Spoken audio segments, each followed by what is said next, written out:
Nithyananda Paramashivoham. Om Nithyananda Paramashivoham. Om Nithyananda Paramashivoham. Om Nithyananda Paramashivoham. Om Nithyananda Paramashivoham. Om Nithyananda Paramashivoham. Om Nithyananda Paramashivoham. Om Nithyananda Paramashivoham. Om Nithyananda Paramashivoham. Om Nithyananda Paramashivoham.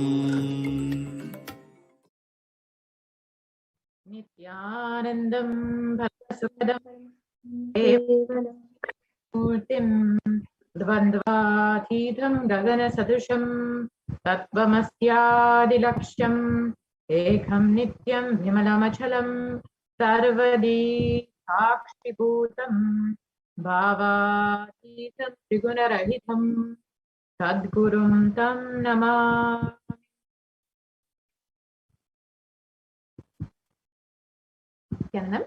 I welcome all the viewers from all over the world who are joining us today for this Parashakti Akashic reading.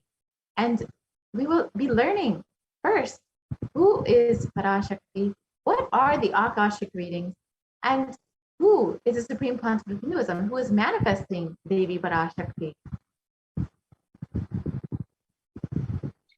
So if you are here today, it means existence wants you to be here in this form. And you're not an accident, but an incident of existence itself. And existence is trying to manifest itself through you. So welcome to this sacred spiritual experience, which is your digital experience of the divine.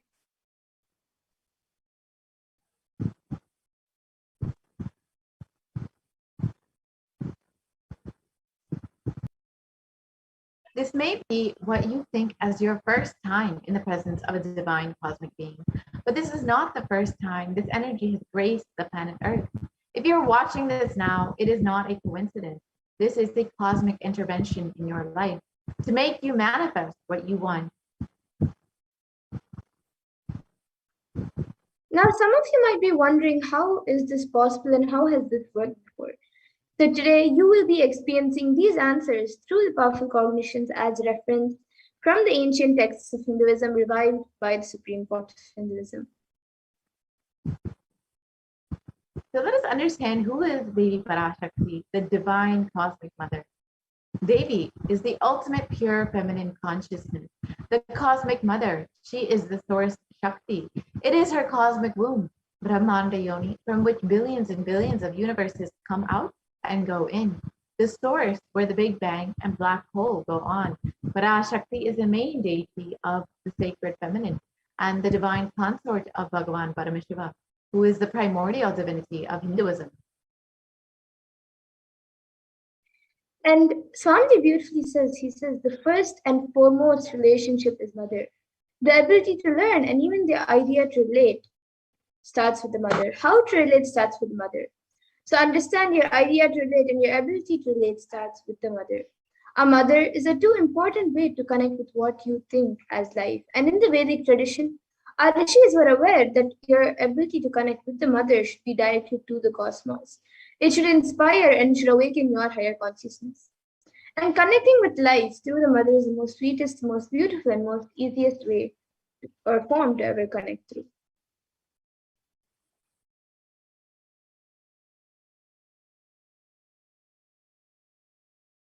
Today, out of his extreme compassion and love, the Supreme Pontiff of Hinduism is manifesting Devi Parashakti herself and gracing us, answering all of our questions, attending to our prayers, giving boons, healing us, revealing our past, present, and future, delivering profound spiritual truths, and ultimately giving us the experience of Paramashivoham itself.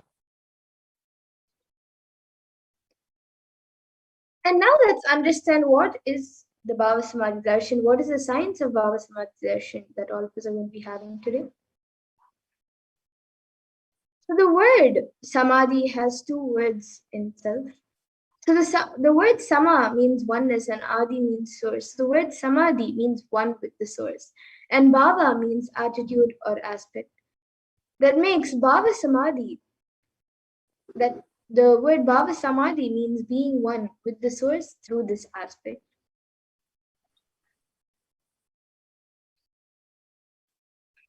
Darshan means to have a glimpse of. In the Vedic tradition, it describes the moment we behold a deity, an avatar, a saint, or an enlightened being, as just seeing such a being can cleanse the karmas of lifetimes and create a deep, lasting transformation in the receiver. Darshan is the powerful superconscious vibration that is present around an avatar at all times. He simply radiates darshan just as the sun continuously radiates light. The auspicious moment when the receiver is able to catch it becomes the moment of darshan for you, raising you to the next level of superconscious breakthrough. It's like hitting the reset button on your being. And a few fundamental understandings that all of us need to understand and internalize about the science of Bhava Samadhi Darshan is that divine cosmic beings are real. They manifest from Kailasa, the enlightened time-space zone, through deities and incarnations. And the divine cosmic beings manifest through Archavataras, deities in temples, and through Bhava Samadhi Darshans in Nijavataras, incarnations.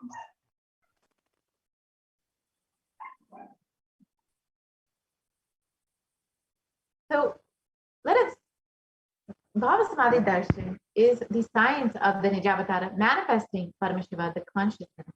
It is where formless, the being of Paramashiva, expresses through the Divi Sharira, the light body, and manifests as the Nijavatara, the physical form, the embodied form for us to experience Paramashiva.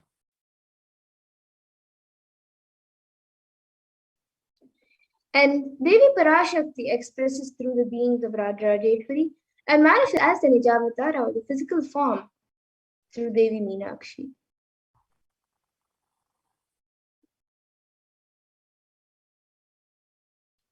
The Archavatara, the deity, reflects the consciousness and manifestation, the being of the superconscious energy.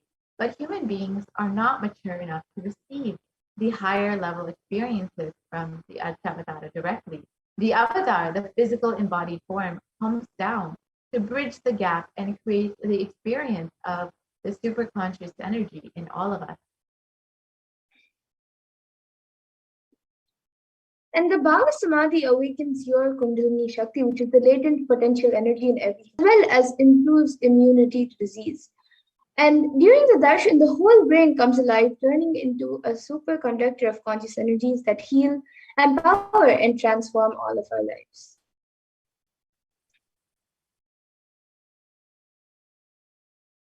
During the Bhava Samadhi Darshan, our mirror neurons mirror that of the avatar. The mirror neurons activate and process all the observed movements or information of the avatar just by seeing. That is, the entire body can silently and without moving receive what is happening elsewhere and through a process of direct observation, experiencing the superconscious energy radiated by the avatar. And the readings from the cosmic archives, which are the Akashic readings, is not prediction. It is beyond space where creation and destruction happen simultaneously. And in the dimension of time, the past, present, and future starts. But because the Akashic chords are stored in the Akasha, the space dimension, there is no past, no present, and no future.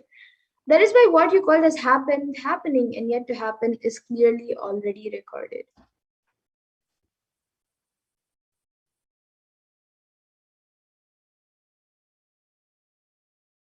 Let us understand who is the supreme concept of Hinduism, who is manifesting Devi Parashakti for all of us.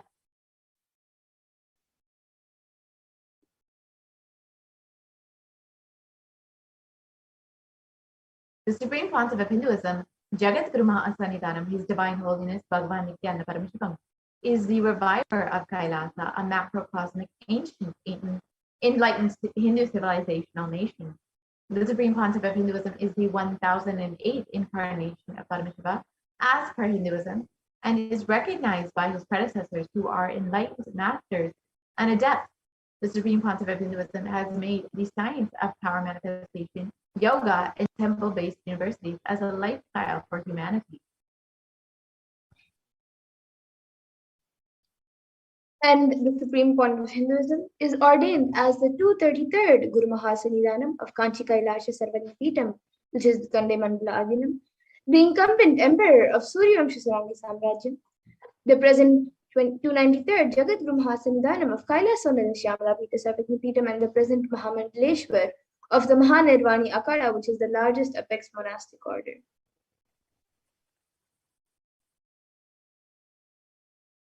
The Supreme Pontiff of Hinduism is the 1008th Acharya Mahamandaleshwar of the Atalakada, is the present 23rd Guru Mahasannidhanam of the Dharmamukhi Parikara Adinam, and has been elected as the Supreme Pontiff of Hinduism by a congregation of over 1,000 Hindu leaders.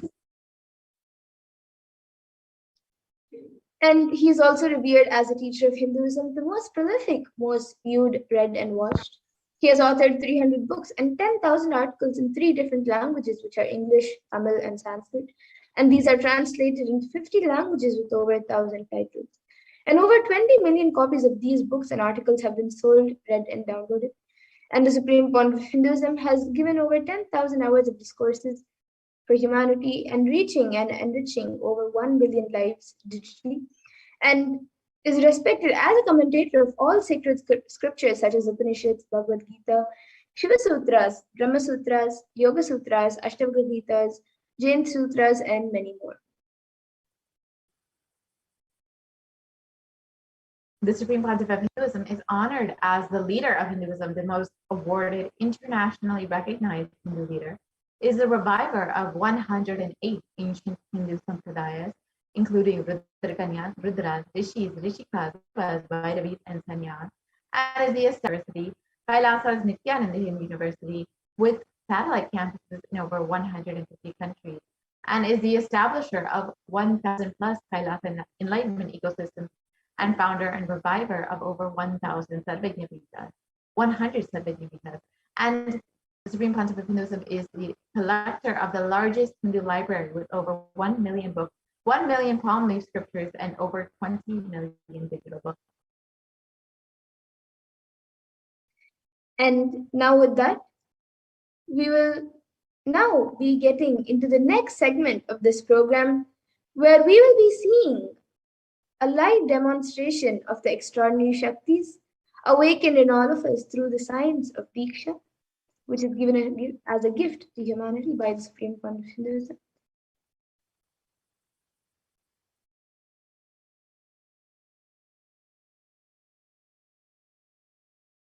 So today, the Balasans, the Nityananda Yogis, and the initiated disciples of the Supreme Pontiff of Hinduism will be demonstrating and the results of the extraordinary manifestation awakened in us, the powers awakened in us through the Diksha, the initiation by the Supreme Pontiff of Hinduism.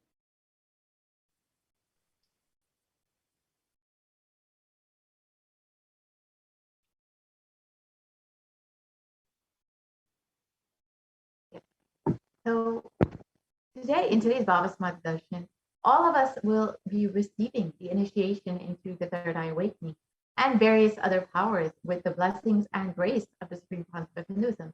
We will be able to manifest third eye seeing with the eyes blindfolded. And third eye is the cosmic browsing center located between the brows, which upon initiation can effortlessly express powers and see through the third eye, just as you would with your 2 eyes. And now let's understand what are Shaktis. What exactly are these Shaktis that we are speaking about? What is their source and how they work?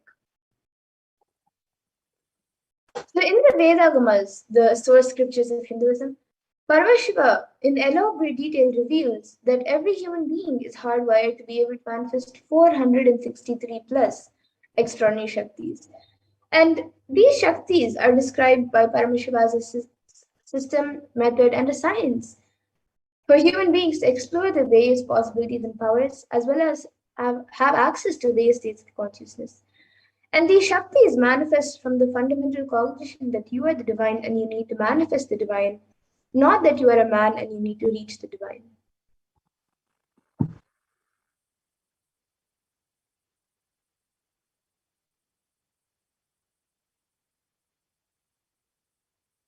Let us understand what is the difference between Shaktis and Siddhis.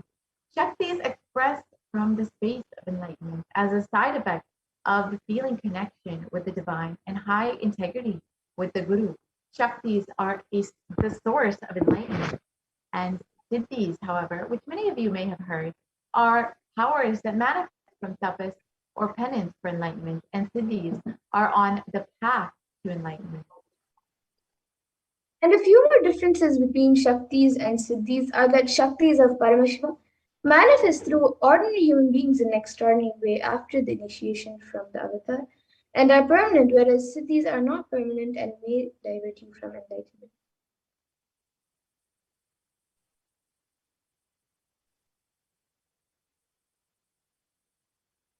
Paramashiva is the primordial divinity in Hinduism, the ultimate reality and cause, which is self-effulgent, Swayam Prakasha, all-pervading, unchanged beyond time, space, form, and causality as the fundamental base of Avyakta, the unmanifest, and Vyakta, the manifest existence. He performs the Panchakrityas, or the 5 cosmic acts of Shishti, creation, Sthiti, sovereign rulership and maintenance, Samhara, rejuvenation, Drobhava, pulling out of delusion, Anugraha, creating grace for all living entities. And now the avatar of Paramashiva, the supreme pontiff of Hinduism, Jagat Guru Mahasannidhanam, His Divine Holiness Bhagavan Nithyananda Paramashivam, as the 1008th incarnation and representative of Paramashiva and the reviver of Kailasa, which is an ancient enlightened Hindu civilization nation and the great cosmic borders in the nation. So ever since the beginning of the civilization, the Sanatana Hindu Dharma has been a cradle of enlightened beings and highly advanced sciences. And it was where the science of enlightenment and power manifestation was taught as a lifestyle. And for the first time in the modern day, the Supreme Point of Hinduism is reviving these yogic sciences and transmitting it to the world at record-breaking pace, which is never accomplished before.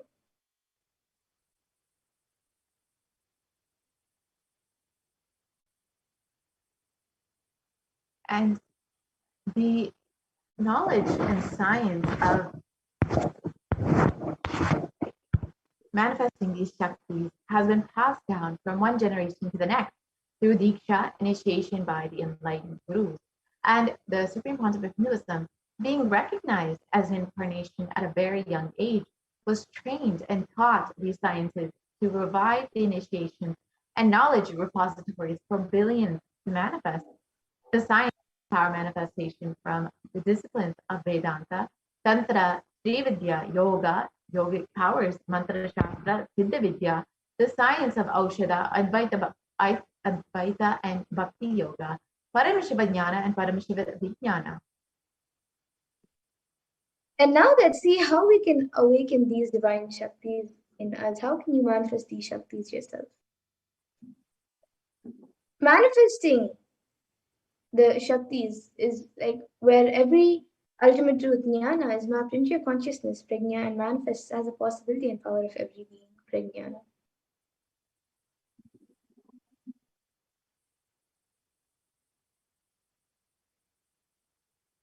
The science of power manifestation is authenticated through 4 aspects of evidence or pramanas. The first is the Shastra Pramana, which is the eternal, unchangeable truth revealed in the source scriptures. Next is the Apta Pramana, which are the experiences and results of the Aptas or authorities of Hinduism, the Vedic rishis and scientists who time-tested and verified the science. And the science of manifestation, which the other 4 pramanas which authenticate the manifestation, The third is the Atma Pramana, which is an account of this millennium's avatar's personal experience of power manifestation. And then the Pratyaksha Pramana, which is the empirical evidence from observation and scientific experimentation.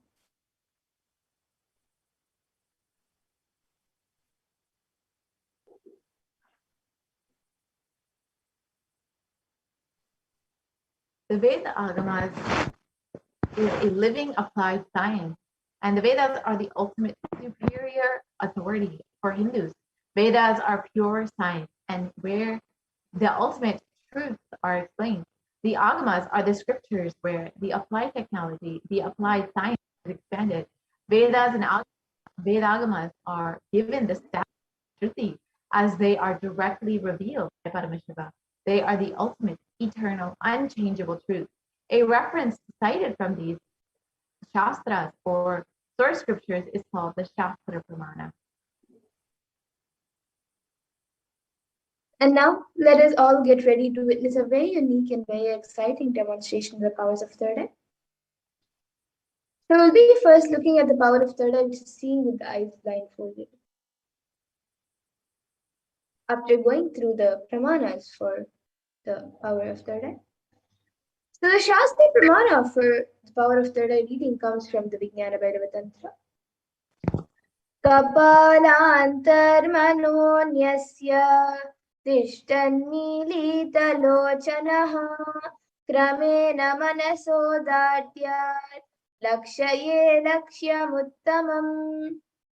And the translation for this verse is, by fixing the mind on the inner space within the crown center and sitting stably without any movement, having the eyes closed in succession, by that stability of the mind in inner space through the power of the third eye, one directly sees the ultimate goal Lakshyam by having the vision beyond the sight that reveals any object or place, attaining the space of oneness with the source, Paramashiva. And the next is the Apta Pramana for this power, where Krishna initiates Arjuna into the power of third eye. Bhagavan Krishna says, Natu mam shakyase drashtu manenaiva swachakshusha divyam dadami te chakshuhu pashyame yogamaishwaram. So Bhagavan Krishna says to Arjuna, but you cannot see my cosmic form with these physical eyes of yours. Therefore, I grant you divine third eye vision. Behold my cosmic opulence. So in the Hindu Purana Bhagavad Gita, Bhagavan Krishna initiates Arjuna into the power of third eye to behold Krishna's Vishvarupa Darshan, the vision of his cosmic form. And specifically in the 11th chapter of Bhagavad Gita, which contains the description of Bhagavan Krishna's cosmic form, is completely narrated by Arjuna as he sees Bhagavan Krishna through his third eye.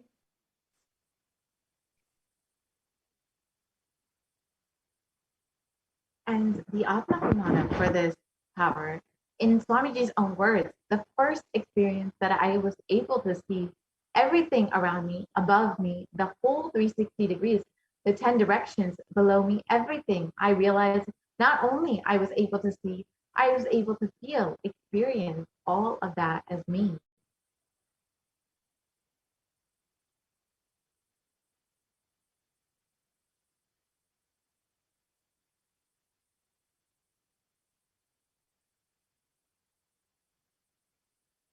And the Pratyaksha Pramana, or the empirical evidence from scientific observations and experimentations, we've studied the brain and the brain activity of the Supreme Concept of Hinduism. And during the Third Eye Awakening, and we have observed that when doing daily activities, high activity is measured in the brain where third eye is located. And when in deep samadhi state, only the third eye region is active and almost 90% of the rest of the brain is at peace.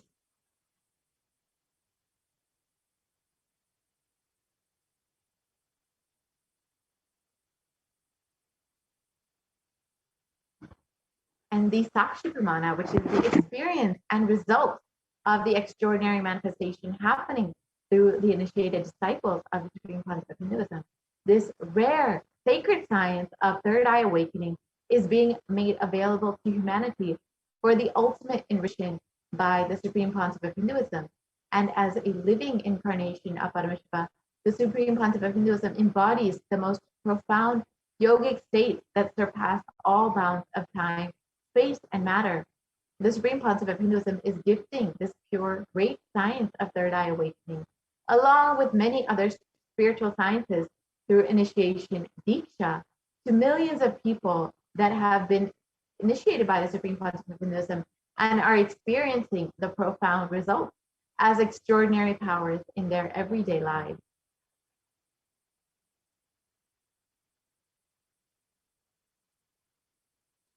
Let us now witness the live Sakshi Pramana, the demonstration of the power of third eye by the Balasants and Nithyananda yogis initiated by the Supreme Pontiff of Hinduism himself.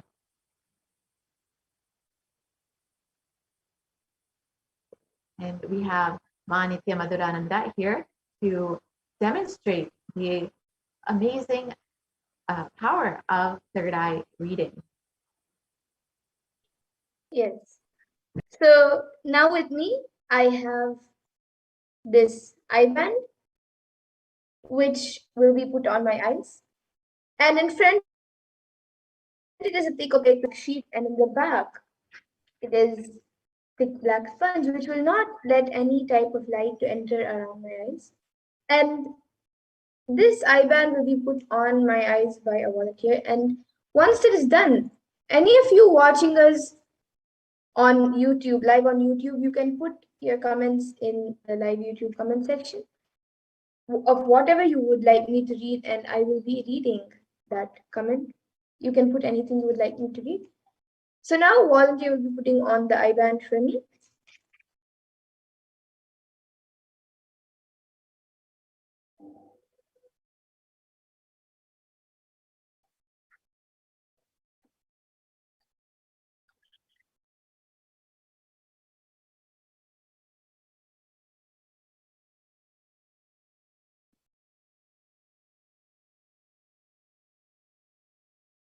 So you can move a little to the left.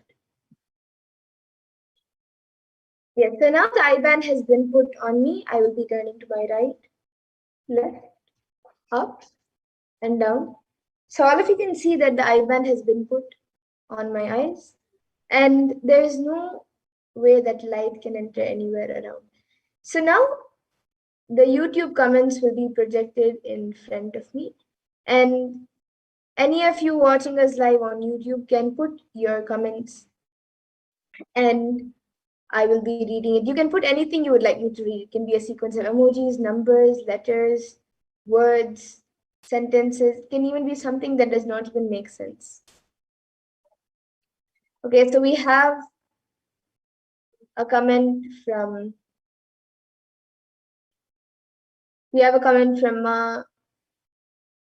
Salain G, who has put hola in Spanish, and then a cat emoji which has 3 whiskers on each side and it has a big smile, and then another emoji which I guess is a volcano, erupting volcano. And anyone else who would like to put your comments, you can put in your comments. It can be anything. We have Ma Solanji has put a word in Sanskrit. She has put hi. Sorry, not Sanskrit, in Spanish. She has put hello in Spanish, and Ma Wesley Silva has put hello with 2 L's, and before that she has put a clapping emoji. Sorry, waving emoji. But around the hand there are 2 2 circles kind of thing. So waving emoji, and then she has put hello with 2 L's.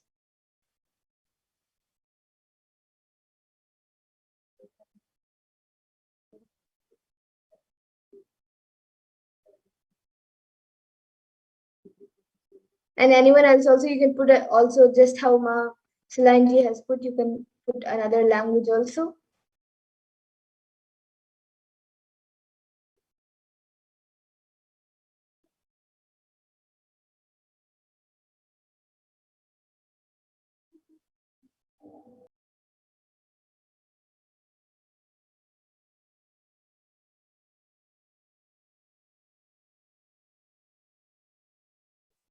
You can put a sequence of emojis, letters, numbers, sentences, anything. Any of you watching us right now on YouTube live, you can put it in the chat box.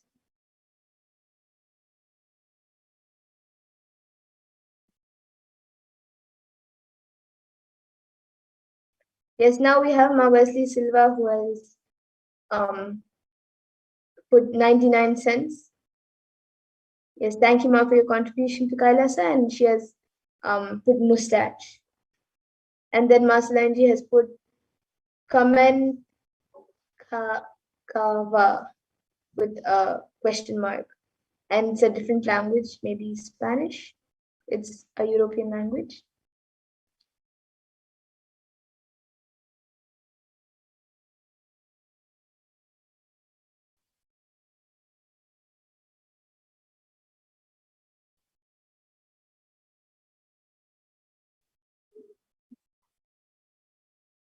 And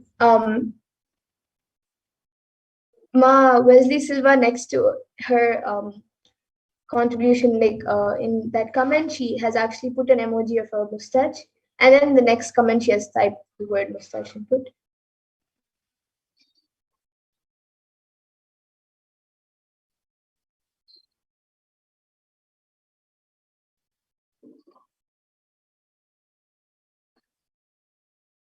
And actually the 99 cents that Ma Wesley Silva has contributed has come in a blue box, dark blue box, and then Marceline G has now put it's French and then an upside down smiling emoji.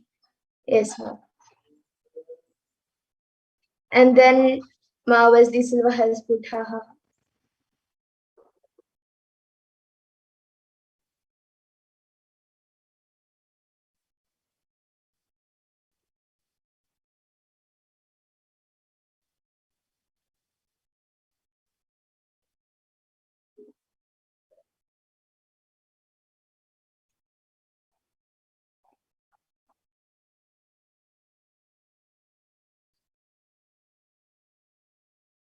And Ma Wesley Silva has now put another comment saying it's not as active today.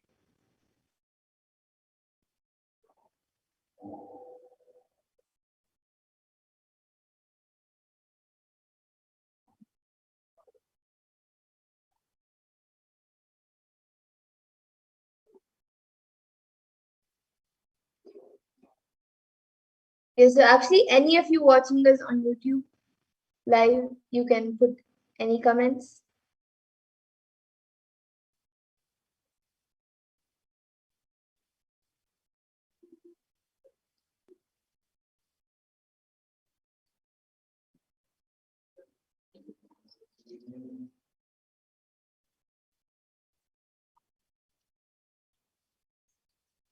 And in the meantime, with me here, I have this book, which is Uncommon Answers to Common Questions.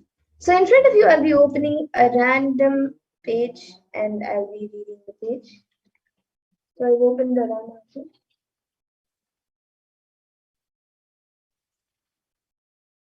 So yes, I think we had some papers inside the page. I'll be opening another page.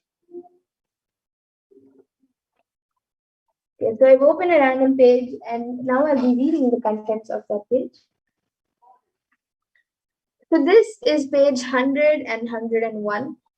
And on page number 100, it says there is only one love, but its expressions vary from person to person. Intellectual love is that which is expressed through the head. Being closely related to the mind, this love is the most corrupt of all. The intellect perceives love as a bargain, as a contract of sorts. It believes strictly in give and take. Its attitude is a calculative what's in it for me. This kind of love will always result in expectation, possessiveness, jealousy, and violence. This kind of love transforms neither giver nor taker. Emotional love is expressed through the heart and is a more purified expression of love. Here, the emphasis is not on contract, but on contact. This love trusts and gives without much expectation. Whatever problems arise in this love are solved by love itself. This kind of love transforms the giver immensely. When love is expressed through the being, there is neither give nor take. There is just the radiating of love. This love can bring with it no pain and no problems because it is not dependent on the other. In fact, it does not even require an object. It is simply a radiance, an overflowing. This kind of love transforms both the giver and the taker in beautiful ways. When love radiates through the intelligence, it is rightly called falling in love. When it radiates through the emotion, we may term it rising in love. When it radiates through the being, it results in flying in love. So this is page number 100. All of you can see. And another, Ma Wesley Silva is asking, is this Swamiji's book? Yes, Ma, this is Swamiji's book. And it is actually,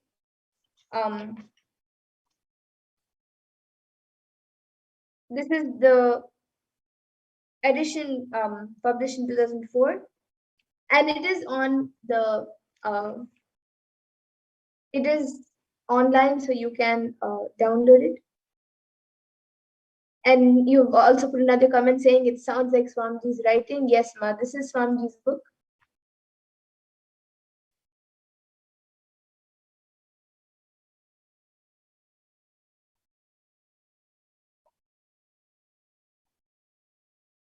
And anyone else watching us right now, you can put any comments you would like.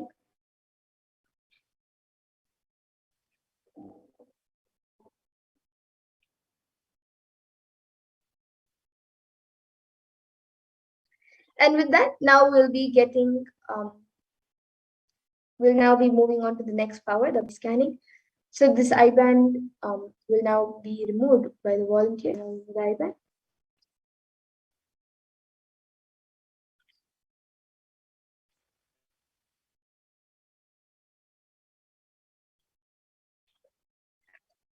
So all of you now can see the I-band. It is just as it was before. There is nothing added or removed from the I-band. And now with that, we will be moving to the next power, the power of body scanning. So anyone who would like a body scan, you can put your comments in the comment section, and we will be doing a body scan for you.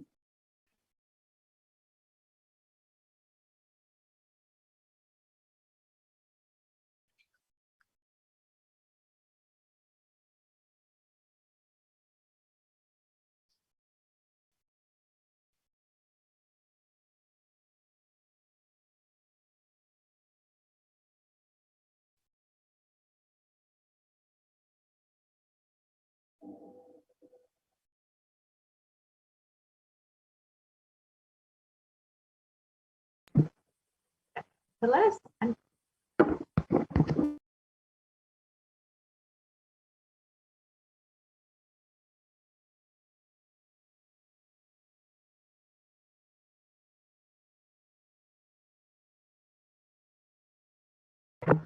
let us look at the Shastra or body scanning.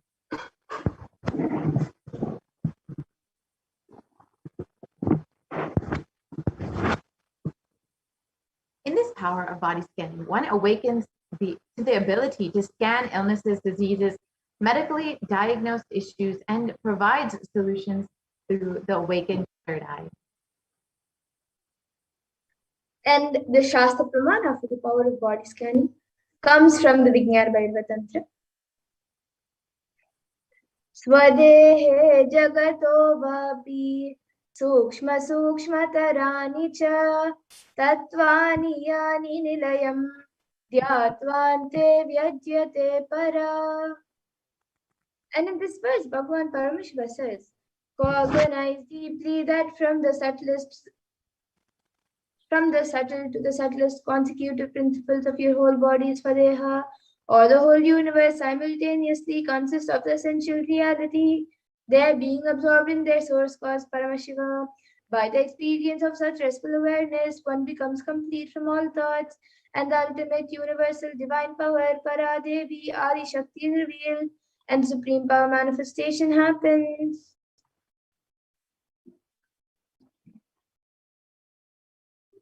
And the next is the Apta Pramana, which comes from the life of the Siddha, whose name is Teriyar. So Teriyar was a Siddha and one of the prominent disciples of sage Agastya. So one day a man suffering from severe headache comes to sage Agastya for healing. And then he uses the power of body scanning and identifies the root cause of the headache. Agastya reveals that there is a small Terai, a type of frog, sitting in the person's brain, and immediately instructs Teraya, his disciple, to perform an open head surgery and remove the frog. After the surgery is completed successfully, the person is healed and cured of the headache, and Teraya thus gains his name. And the Atma for this power was revealed by the Supreme Founder of Hinduism. How he used this power of body scanning, he revealed on the 22nd of December 29, paraphrasing his words. Only when I had the multiple compound hand fracture, I was forced to go for surgery and therefore medical checkups related to that. At that time, they detected heavy metal quantity in my different organs. It was revealed that I had been poisoned without our knowledge. I immediately used diagnostic methods instead of medical facilities to study the body condition due to the poisoning. Through body scanning, I found out what the problems, imbalances happened, and where balances had to be done. I used allopathy as a second opinion to verify my findings.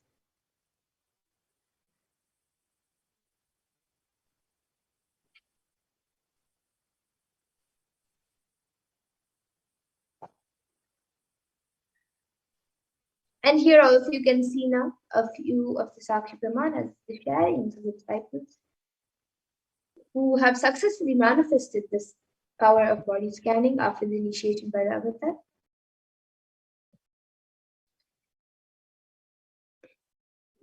And with that, now we'll be getting into the live demonstration of the power of body scanning.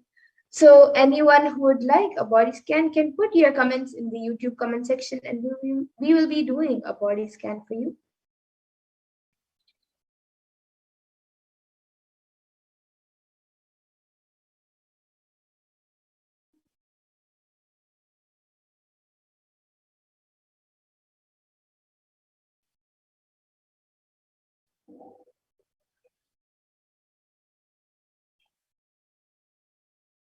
So we have a comment from Ingo Horman, who has put how to regrow all the hair and heal baldness. Thank you. Yes. Now I'll be scanning you, Aya, and giving a solution.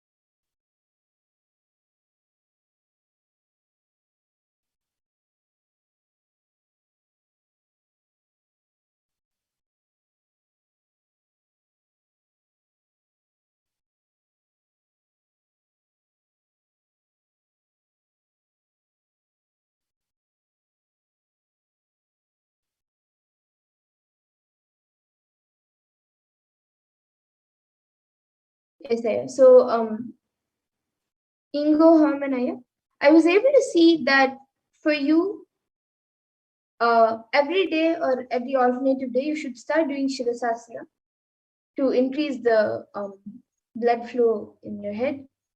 And also, I was able to see that you should stop on your head. For your whole body, it would be great. But as you've asked specifically for your head, I was able to see that at least on your head, don't apply any chemicals or don't use any chemicals. Try using more natural products, and that will help in regrowing the hair. Just use more natural products, and you can do Shirasasana every day to increase the blood flow. So this is what I was able to see. You can get back in the comment section. And Ma Salanji has asked, can I have body scan for guilt? Yes, Mana will be doing a scan for me.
Yes, Ma. So, Ma Salanji, I was able to see for you that the only way for you to come out of guilt is by taking conscious decision.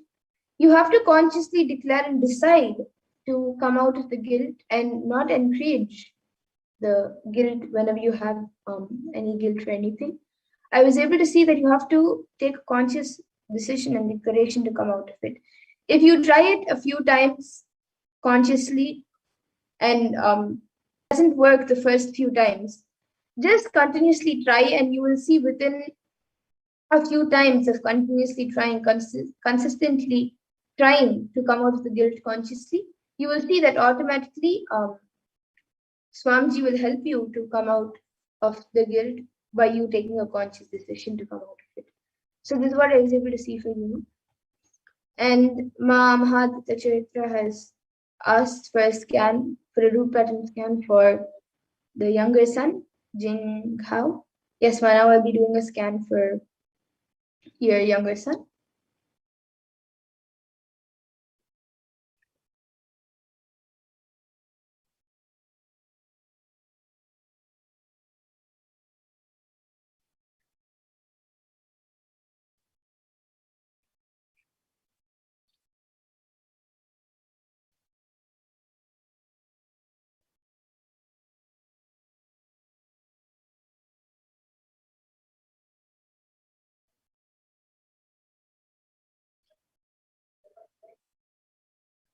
Yes, so Ma Mahatma Charitra.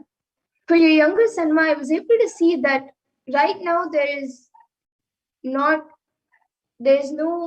root pattern that has developed completely. He can, even if there are some small patterns that have come into him, it is very easy to break out of it.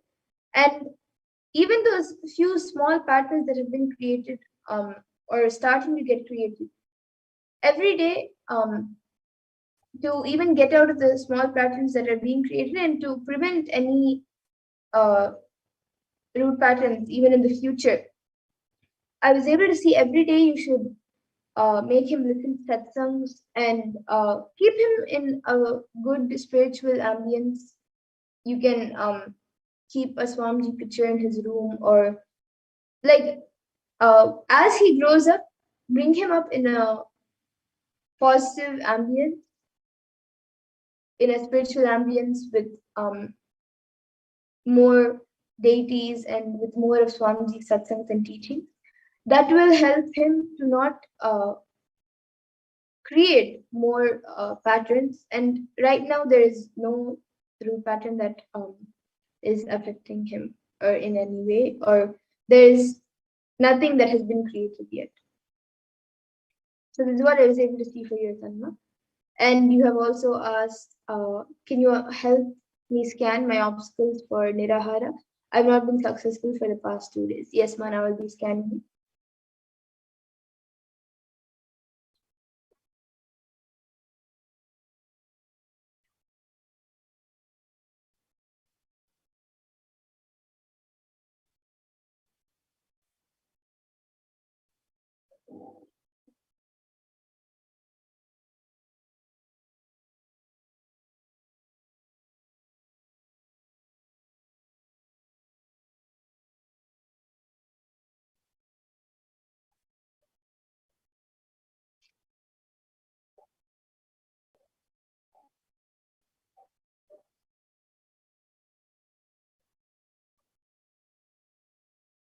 Advaita Chaitra, for you, I was able to see right now your body is not yet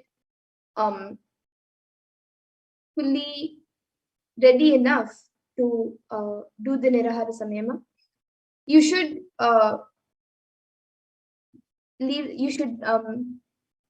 not do Nirahara Samyama maybe for the next 2 weeks. After another 2-3 weeks, if you want, you can again start little by little. You can do all the 3 levels slowly by slowly. You can you have to make your body more. Your body has to become more stable to do the Nirahara Samyama. So right now, I was able to see it would be better if you have more food and drink more liquids. You can reduce the amount of meals, but of solid food. But I was able to see you should have at least for the next 3 weeks, you should have food properly 2 to 3 weeks. After that, if you would like, you can start the next batch of Nirahara Samyama whenever you would like. So this is what I was able to see for you now. And Ma Kshipra Prasad Nikananda has asked for a scan. Yes, Mana will be doing a scan for you.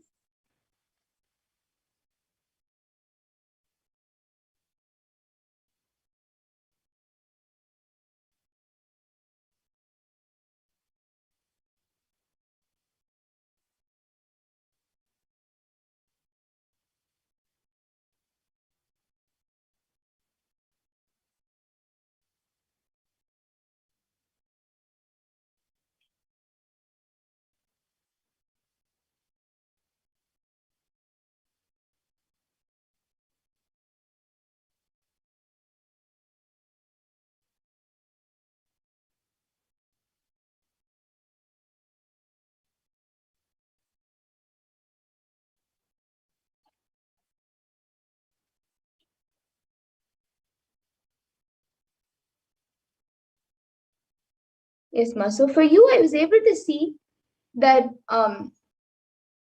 you are sitting for long hours, and right now your body is not used to sitting for long hours, but you're sitting for long hours, which is creating a slight back, which is giving a slight back pain to you, and also when you get up, you feel tired after standing even for some time because you are sitting for long hours. So I was able to see that. So your body has actually gotten used to sitting for long hours, but at the same time, you are getting some problems in the back. You're having some pain, especially in the lower back. So I was able to see for this, the solution is you can sit for long hours if you have to, if it's for work or anything. You can sit for long hours. There's not an issue in that. And whenever you get up, it would you can get up. You can do your daily activities. But I was able to see whenever you sit, and especially when you're sitting for long hours, I was able to see that as much as possible, sit in Padmasana, whether you're on chair or whether you're on the floor. Even if you're sitting for long hours, as much as possible, you don't have to sit for all the hours continuously in Padmasana. If you can, that's great. But at least to start off with, how much ever you can, start sitting more in Padmasana, and you will see that the back pain disappears, and you also become much more healthy in your day-to-day life. So this is what I was able to, you will become more healthy and active throughout. So this is what I was able to see for you, Ma Kshipra Prasadi Nikananda. And Ma Mahatma Charitra, Ma Slanji, and Ma Ingo Harman, and Ingo Harmanaya has also gone back saying thank you. And Ma Advaita Charitra, Ma Mahatma Charitra has gone back saying it's really a relief to hear both of my sons and for me. Can you explain on why my body is unstable though? Yes, I was able to actually see that it is, your body is not exactly unstable, but it is not ready enough to do the Nirahara Samyama right now. Right now your body needs little more food for doing the daily activities and to keep you healthy. Right now your body needs little more food. But I was able to see that within the next 2-3 weeks, you will, if you eat properly for the next 2 to 3 weeks, after that, you will be able to do the Nirahara Samyama more efficiently, and you will also see that you will be able to, will feel more satisfied and more happy with the Nirahara Samyama, as you will be able to do it more successfully. So this is what I was able to see now.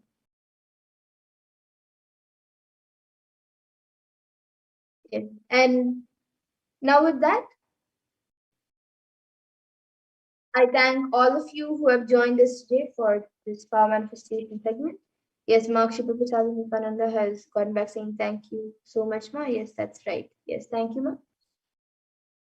And I thank all of you who have joined us today for the power manifestation segment.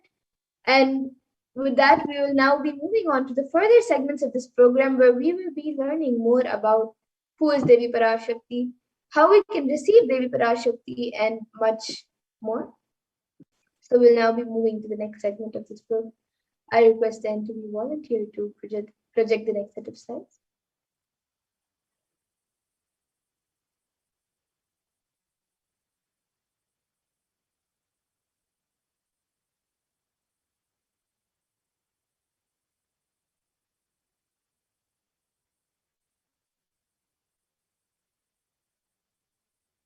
So let us now understand who is Devi Parashakti.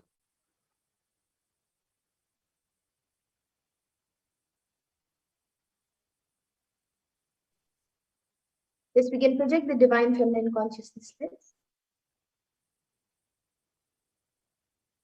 So we'll be first looking at the Dhyana Shloka of Devi Parashakti, which comes from the Lalita Sahasranama Dhyana Shloka. I will be chanting that first now.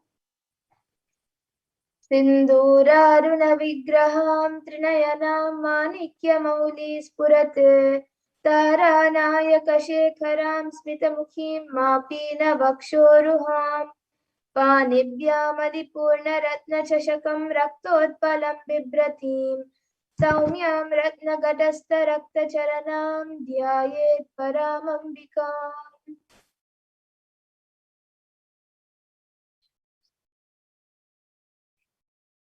And the translation for this verse is, I meditate on the Divine Mother.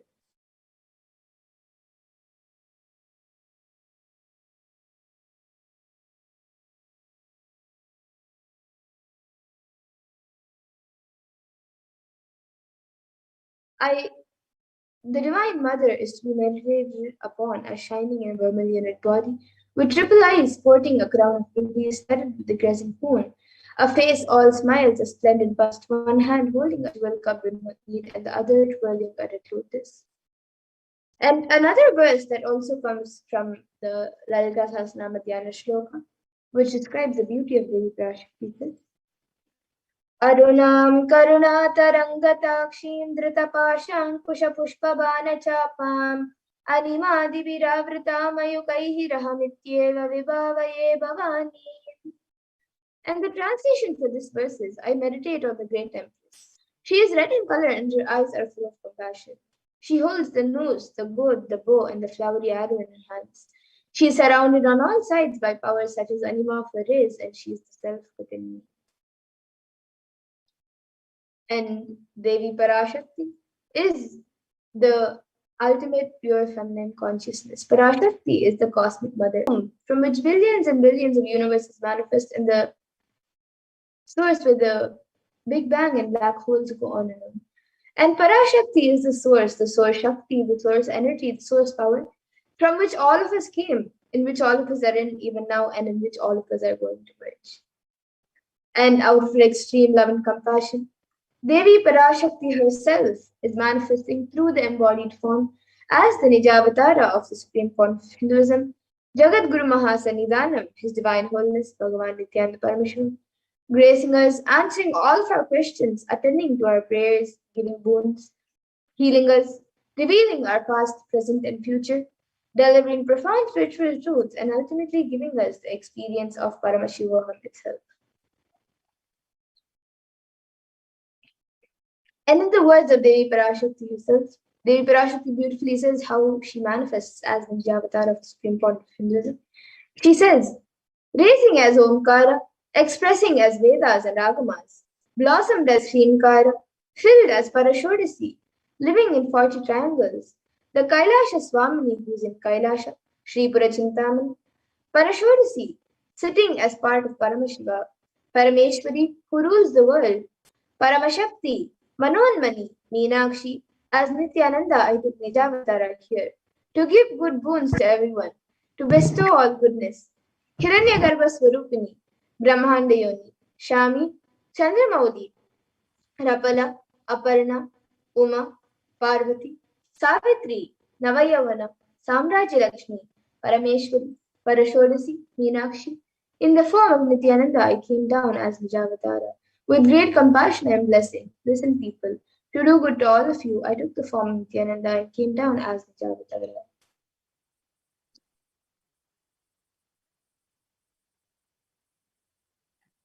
Raising in Omkara, blossoming as Shiva, Shiva manifesting as the source of existence, the powers of existence, the expression of existence from the oneness of Om, blossoming into two as Prakriti and Purusha, blossoming as three Shaktis, Ichcha, Kriya, Jnana, growing as the four Vedas, expanding as the five Panchabhutas, beyond the six chakras, filled as the Gotras of the seven Rishis, expanding as the 8 directions, existing as the 9 grahas, blossoming as the 10 indriyas, being as the 11 rudras, creating all the world, bringing to life, to tell and make truth blossom, and to do good, Parashodasi, Meenakshi. In the form of Nithyananda, I came to bless every one of you. And now let's see how we can receive Devi Parashakti. So literally you are seeing Paramashiva and Parashakti at that moment. She is there on your screen. So always receive her in a very traditional manner. You can keep 2 betel leaves, 1 banana, 1 betel nut, and a coin in front of the screen as you watch Devi Parashakti. And some of you now might be wondering what exactly is a coin considered as, or what is its importance? In the Hindu tradition, a coin is actually considered the traditional dakshina or the traditional offering made to God. It can be the lowest value. In India, it can even be just a paise, and in the US, it can even be just a cent. Swamiji says, I'm not trying to monetize. Keep even 1 cent. If you have darshan, it will add up to $1.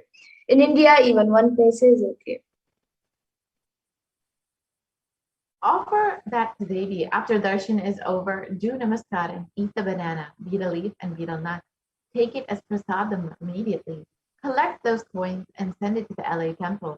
This betel leaf, betel nut may look too small, but in a few days you will see how much it adds to your sentiment that really she is there for granted.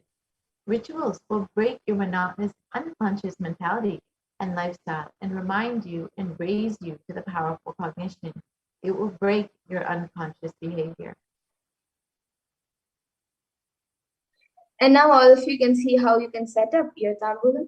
So you can arrange the betel leaves, the betel nut, the banana, and the coins. You can arrange it in a plate and keep it in front of the screen. You can also keep the additional items such as some kumkum, turmeric, flowers, glass bangles, and some kumkum, and a coconut. So you can keep all of these few additional items as well if you would like. But the 4 basic items that are kept as part of the tambulam is the betel leaves, the betel nut, the banana, and the coin. So you can arrange all the items in a plate, keep it in front of the screen as you get ready to receive Devi Parashakti. And with that, we now come to the conclusion of this segment, and we'll be moving on to the further segments of this program, where we will be learning what Devi Parashakti has revealed in the Akashic readings for the humanity on all the different problems that humanity is going through right now. So in this next segment, we will be learning what Devi Parashakti has revealed and how important it is for us to understand, follow, and internalize what Devi Parashakti has revealed. Yes. So let us now enter into this next segment and see what Devi Parashakti has revealed for each of us during this pandemic. Devi has been continuously blessing us. Let's now see what Devi has revealed in the Akashic readings for guiding us through this pralaya.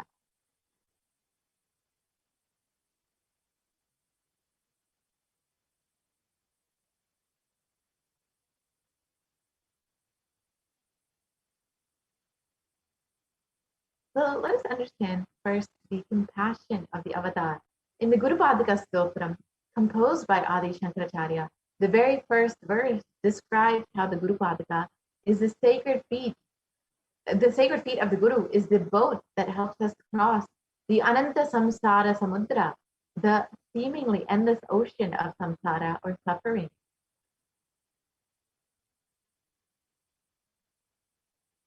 And the verse translates salutations to the sandals of my Guru, which is a boat which helps me cross the endless ocean of life, which endows me with a sense of devotion to my Guru, and by worship of which I attain the dominion of renunciation.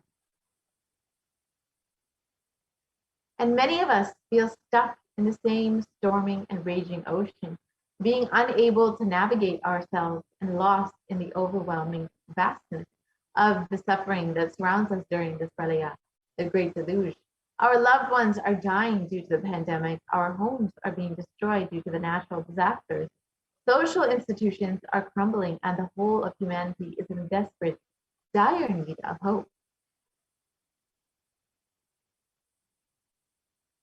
It's at this time that the Supreme Pontiff of Hinduism, the incarnation of the cosmic superconsciousness, out of his love and compassion, having taken the spiritual responsibility for the superconscious breakthrough of the whole of humanity, is manifesting Devi Parashakti, the cosmic mother, and guiding and healing the whole world as literally the boat that sails us through the pralaya, the cosmic deluge.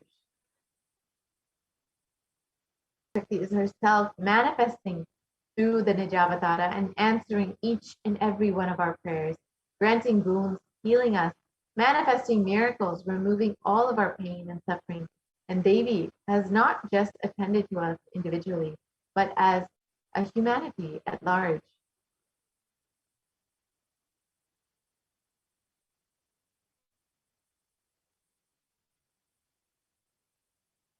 Devi Parashakti has guided the whole of humanity in the form of profound revelations of sacred secrets of Sanatana Hindu Dharma, and by showing us the future regarding global issues, the COVID pandemic, natural disasters such as fires, floods, and more, and even the twisted human conspiracies and underground wars which have not surfaced to common knowledge as yet.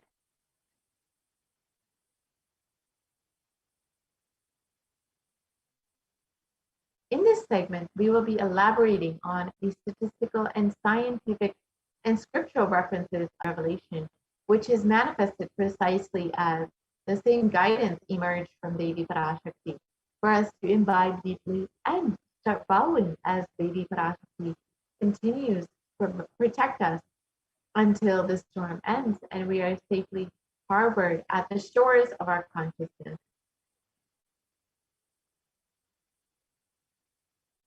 Let us understand what Devi Parashakti has revealed on sea levels rising on the 19th of May 2021 and how it has manifested into our reality.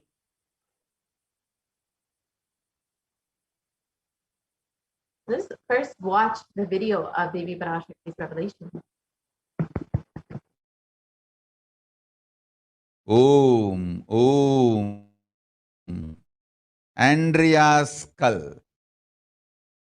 மூன்றாம் உலகப் போரிலிருந்து தப்பிக்க எந்நாடு பாதுகாப்பென்று கேட்கின்றாய், கேட்டுக்கொள் சொல்வதை எல்லாம். மத்திய கிழக்கிலே போர், இந்தியாவில் corona கொடுந்தொற்று மற்றும் கடல் உயர் எழும்பல் எனும் மூன்றில் இருந்தும் காவல் கைலாசம் ஒன்றே. வாழ்விற்கு அதுவே நன்றே. முடிந்தால் வந்து சேர்ந்திடு. ஓம் ஓம் ஓம்.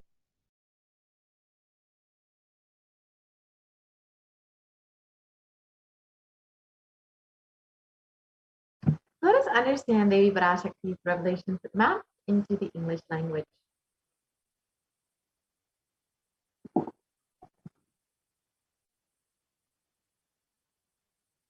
Devi revealed, "You are asking which country is safe to escape from the Third World War. Listen to everything which is said. War in the Middle East, deadly corona in India, and rising sea levels. Protection from all these three is one and only in Kailasa. Only it is good for you, life. If possible, come and reach. Om, Om, Om."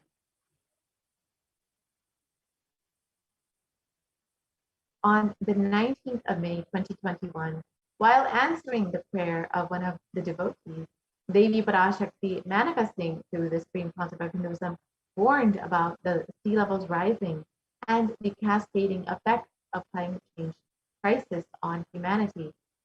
Exactly as Devi revealed the very next day, on the 20th of May, 2021, the biggest ever iceberg broke, which was 70 times the size of Manhattan, posing a huge threat to humanity, causing the sea levels to drastically rise. Let us now see these scientific articles about sea levels rising as per Devi's revelation. So first, let's see, you can see the article which shows that the largest iceberg broke off the Antarctic shelf, and this was one day after Devi Parashakti's revelation, which drastically caused the sea levels to rise just as Devi had revealed.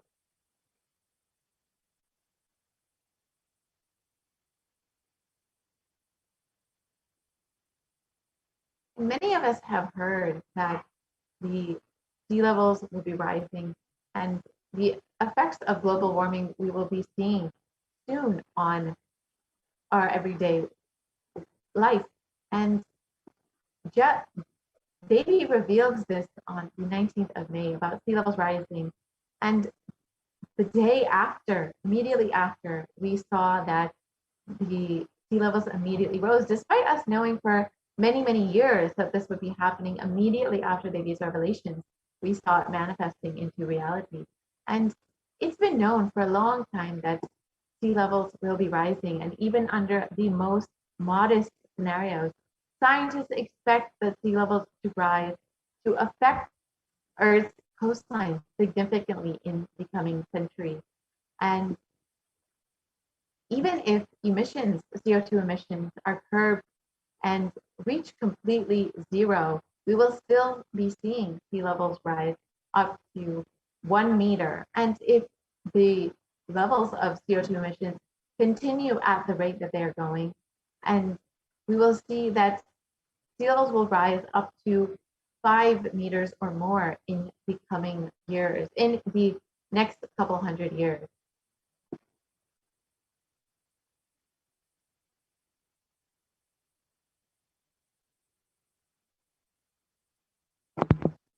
Sea levels since the 1880s in some ocean basins have risen as much as 6 to 8 inches or 15 to 20 centimeters since the start of satellite records in 1993.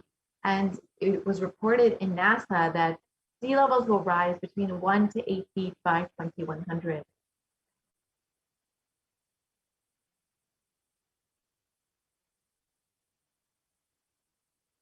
And as we know, sea levels will be rising, and many may feel that this may not affect you directly, but in the United States alone, almost 40% of the population lives in relatively high population density coastal areas, and globally, 8 of the world's 10 largest cities are near a coast, according to the UN Atlas of the Ocean. So 40% of the population within the US alone will see the direct effect of the sea levels rising. And as we can see, this will be very drastic in the next couple hundred years. And not just the populations which live around the coastline, but we will see more and more communities that are more inland being affected by these sea levels rising.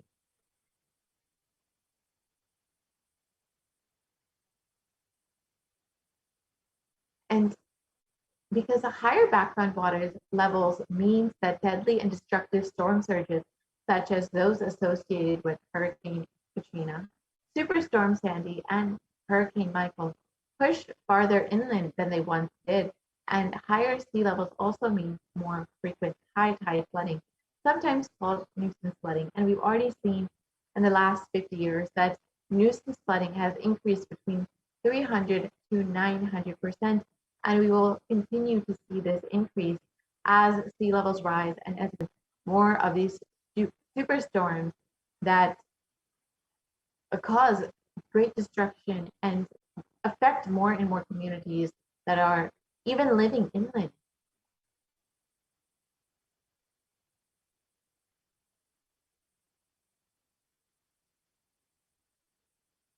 So what is the cause of sea levels rising? As many of us have heard, it is global warming which has caused sea levels to rise. And this has happened in two ways. The first is that glaciers and ice sheets worldwide are melting and adding water to the ocean. And the second is that the volume of the ocean is expanding as the water warms. And a third, but much smaller contributor, is that the sea level rise is a decline in the amount of liquid water on land. This is in aquifers, lakes, reservoirs, rivers, soil, moisture, and this liquid water has been shifting from land to the ocean, and this shift is due largely to groundwater pumping. So due to human activity, which is the major cause for climate change and global warming, as many of us know. And here you can see a very drastic example of the Pedersen Glacier, which was photographed in 1917, was a fully formed glacier. And in 2005, in less than 100 years, you can see that most of the glacier has melted and is almost grassland. And this is in less than 100 years. So in one lifetime of a person, we have seen this drastic level changes. And as Devi has revealed, we will continue to see these drastic changes, and it will be affecting, we will see the cascading effect on our lives directly.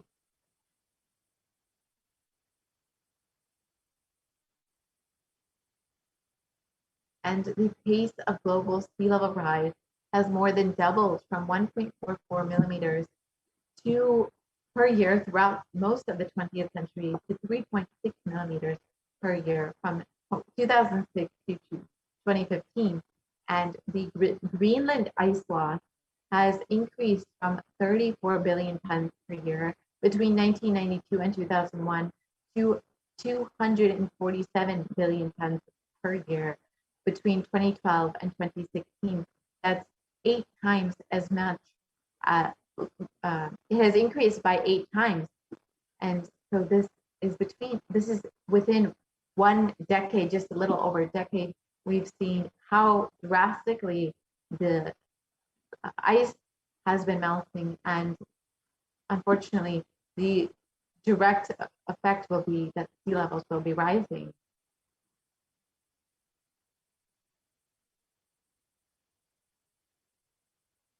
And on August 2021, the UN published a code red, a warning of worsening global warming and a rising of sea levels. And this was a few months after Devi had already revealed that we will be seeing the cascading effects of global warming, of the climate change crisis, and of sea levels rising. And we've heard this warning months before the UN had released a code red.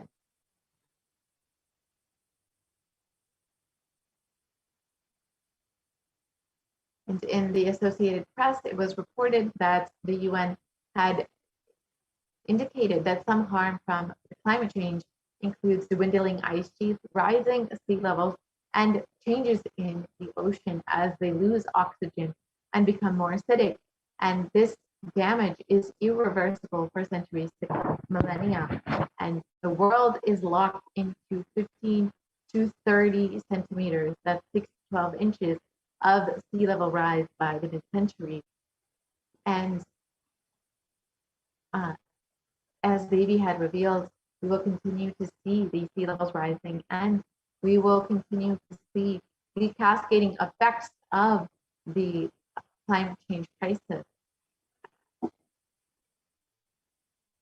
And we've already seen how this has been affecting us. Even if we are able to significantly curb emissions in the coming decades, as was shown in the earlier graph, more than a third of the world's remaining glaciers will melt before the year 2100. And when it comes to sea ice, 95% of the oldest and thickest ice is in the Arctic, and this is already gone.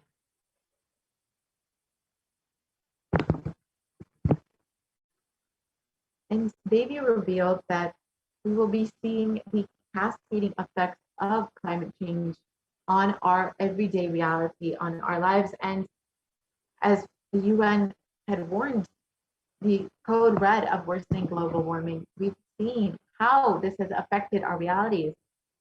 In the German flood, we saw how they devastated the country, and even still, more than 150 people are still missing from these floods, and unfortunately are unlikely to be found.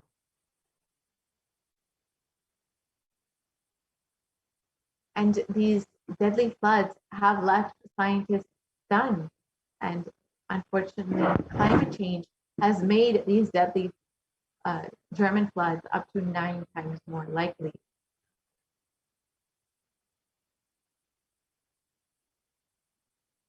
And unfortunately, science as of now does not have a way to reverse the damage. As we saw, we are, according to modern science, locked into the sea levels rising between 15 to 20 centimeters in the coming years.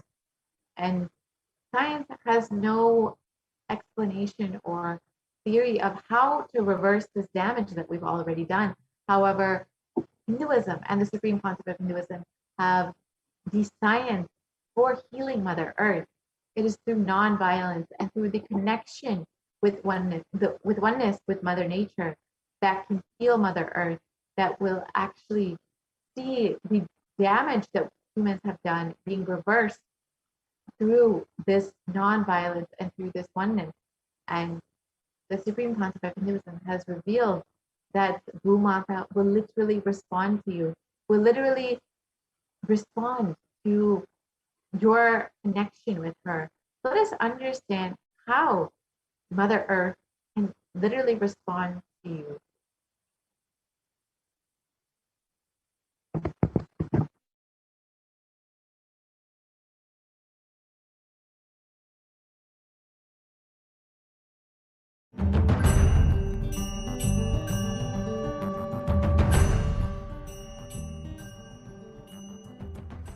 The human beings have become so distanced from the real life, are ready to explore things. We become so far away from, at least I can tell you from my experience, village boy. When I was 5 or 6, I opened all the alarm clocks in my house and I'll set it back, put it back. I don't see all that in the modern day kids. It's all about that stupid cell phone. Involvement with the reality has drastically reduced. Our whole life is nothing but the screen. Whether your love, your relationships, even your sex, everything is limited. Am I right? Almost. No, almost. Everything has been reduced to that screen. Involvement with the reality has drastically come down. It is so unfortunate, especially the food, the plastic food dumped into your system. See, all the things which you eat, none of them have life. They are all not grown from life. My guru used to tell, please walk without chappal or covering your feet. Whatever grows in that land, eat, because Mother Earth walk without shoes. What all the ingredients are missing in your body, she records what you need for your body, nutrients or vitamins, whatever. Whatever is missing in your body, she produces in that food which grows in that land. And eat that and live. It is too mind-boggling concept.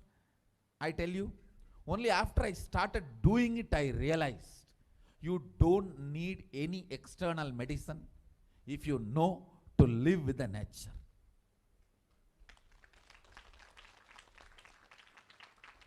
Mother Earth, Bhumata,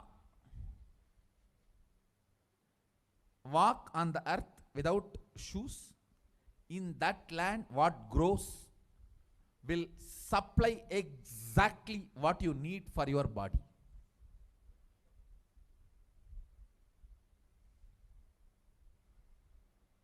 Looks too difficult to believe, but after I started doing that, I realized it.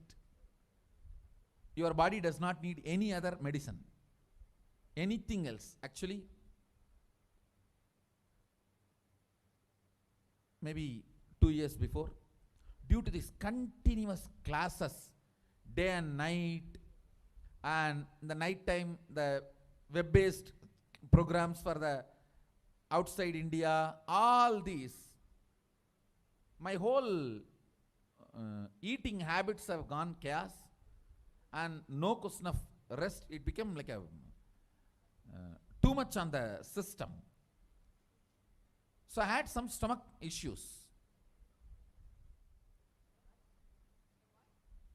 I remembered my guru telling this, walk on the earth and what grows eat. So I started walking without chappal for a few days. Suddenly I saw in my courtyard a new plant coming up. No seed, nothing, just coming up. I was wondering what is going on. How come suddenly, between the rocks, actually, between the rocks, new plant coming up. And one of the devotee Ayurvedic doctor, he said, Swamiji, if you can get this plant and add it in your food, your stomach will be completely healed. I said, where to get? When he walked into the courtyard, he said, this is the plant. This is the plant. And throughout the campus we searched, we did not find another one. Nobody knows from where the seed has come, from where the plant has come. Understand, it is not that just for me miraculously nature is doing. It is the nature's life. I was ready to play with it, so she showed the miracles to me. Anybody willing to play with her, she shows her miracles to you. Nature is miraculous. If we are ready to play, she shows it. She demonstrates her love, her care. If we go back to the food with life, our life also will start more interacting, more alive, more vibrant, more overflowing.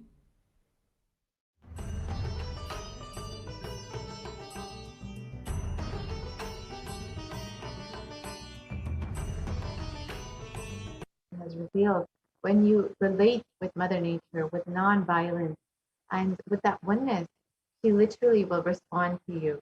And we've seen that the Supreme Concept of Hinduism has revealed that non-violence is the grand narrative of Hinduism. And let us understand in the words of the Supreme Concept of Hinduism himself what this means.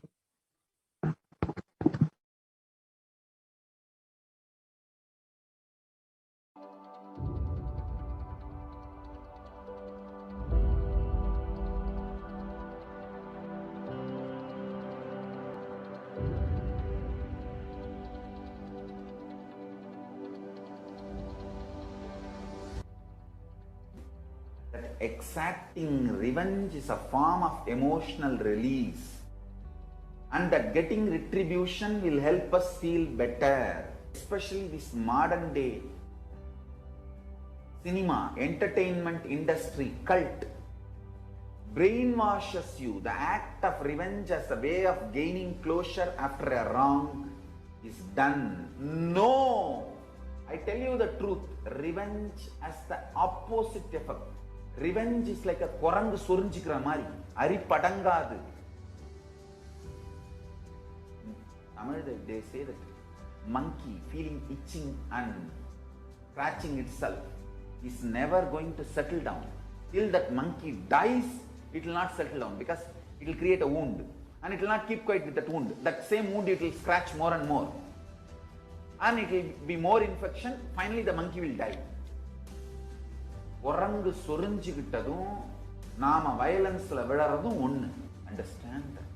Mass media, cult, entertainment industry, TV and cinema, cult is brainwashing you, telling that revenge is heroism, violence is heroism. No, it is not.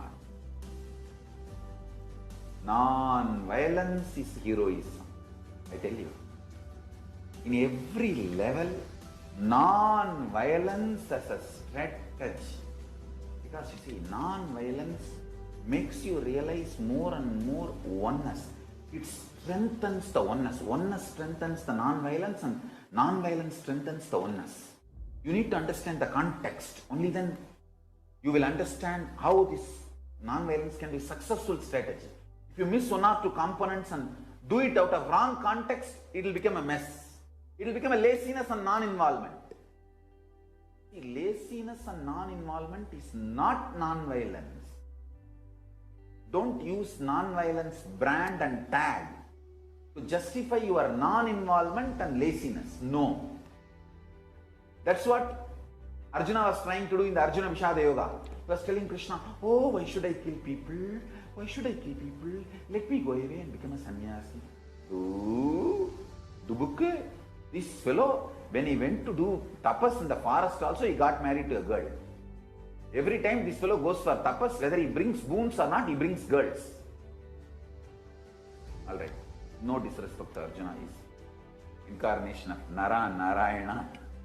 So no disrespect to Arjuna. Non-violence should not be misconstrued or should not be used to portray your non-involvement and laziness, tiredness and boredom.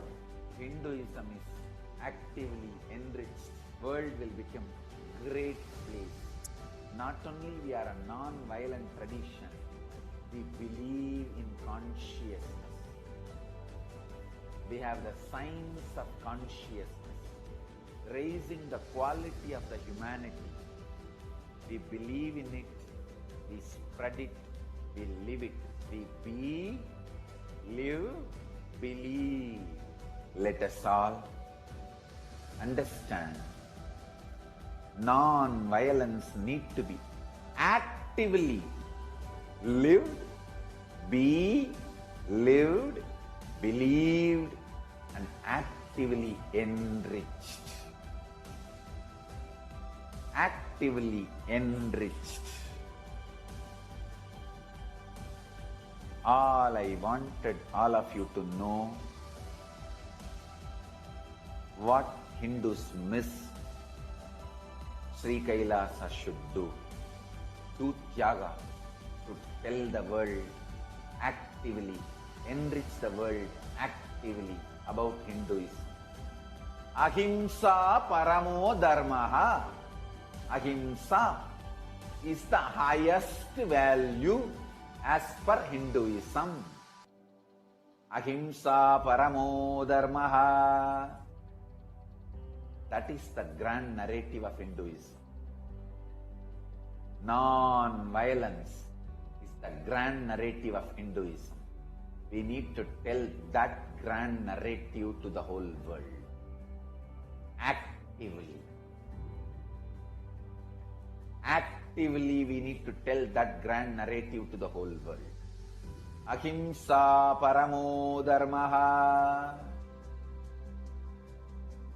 Tyaga, non-violence, unclutching, all these are not inactive, tamasic, inertia, lazy, tired, bored, withdrawn lifestyle. Non-violence means not only you will be non-violent, ahimsa, established in ahimsa, you will actively practice ahimsa and enrich everyone to live ahimsa. You will create an ecosystem where ahimsa can be practiced with integrity. Understand? All the infrastructures needed to keep the non-violence ahimsa alive. Media is the non-violent way of reaching out to people and telling the real truths and facts. Like media, education mechanisms, everything should be actively filled with the truths, ideas about non-violence, yaga, spiritual strength, powerful cognitions, all these great truths. Listen. Again and again and again. Many are trying to harass me through the social media and all other way, saying that, oh, you are teaching constantly non-violence, ahimsa, peace. Don't you see you are making Hindus weaker and weaker? Understand? If Hindus listen to what I am saying sincerely, they will understand I am trying to make them really stronger. Understand? Strength is intelligent way of existing.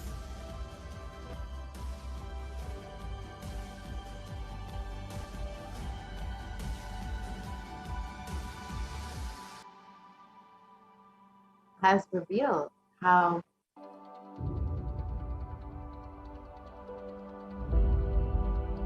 and only through nonviolence can we see Mother Nature being healed from all of the damage that we've already done to her. And only through nonviolence can we reverse the effects of climate change and the effects of the rising sea level. And the Supreme Pontiff of Hinduism is the only one who has been tirelessly working to do this and has had various initiatives in order to heal the effects of climate change through Sri Kailasa Uniting Nations for Climate Change. You can visit kailasa.org and understand more about what the Supreme Pontiff of Hinduism has been doing in the field of climate change and environment. And you can also learn more about the cognitions that Hinduism and the Supreme Pontiff of Hinduism have been continuously giving to humanity in order to reverse the damage of climate change and to live in harmony and oneness with Mother Nature, with Bhumata, in order to heal her. So with this, we will be concluding this portion of the program, and we'll be entering into the next segment where we will understand the various offerings that we can make to Devi Parashakti. And these offerings are not made out of fear or greed, but are a sign of our love, our devotion, a small offering just to say, I love you. Thank you for happening in my life, to Devi Parashakti, the cosmic mother who is manifesting through your very own Guru. Let us enter into this next segment and understand some of the offerings that we can make to Devi Parashakti.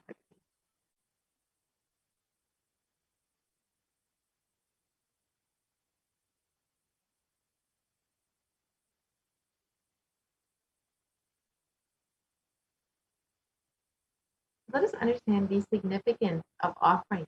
Offering is a giving of divine gift or of and oneness, and it consists of two parts, the giving and the accepting. Only when the divine accepts what one offers, the offering becomes complete. An offering is not made greed, and when an avatar lands, the offerings are purely a part of the grand Leela played out for the only purpose of enlightenment.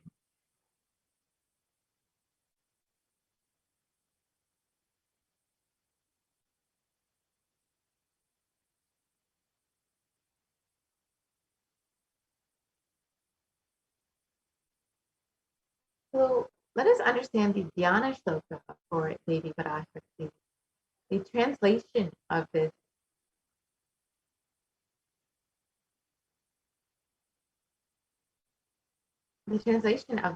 says, moonlight face holding the Vedas in one hand, fire in eyes with lotus flower, gracing and blessing hands, and one hand with the Japamala, beautifully decorated with jeweled ornaments in wonderful clothes and shining crown. Her name is Mani, and this is from Mula Agama Mani Dhyan. And it continues on.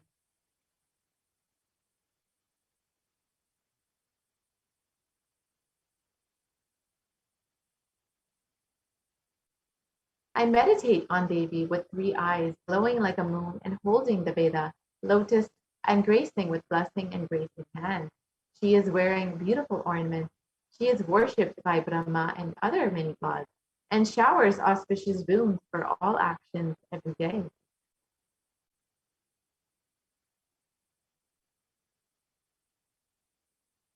So you will notice that many of these offerings are made in gold, and there is great significance of gold as a divine element. In the Atharva Veda, it has explains that in the Atharva Veda, it explains triply born by birth is this gold. From the atoms of Agni is one. It becomes dearest to Agni, and one fell away from the Soma when it was heard. One they call the seed of virtuous and powerful Apaha. Let that triple gold be for your long life. And gold is considered a divine element. It purifies anything that it touches. It is an element of spiritual significance and great spiritual power of healing and enlightening. The vibration of gold has the power to infuse sattva energy and positive thought currents in anyone who wears, and anyone who sees or operates in its vicinity.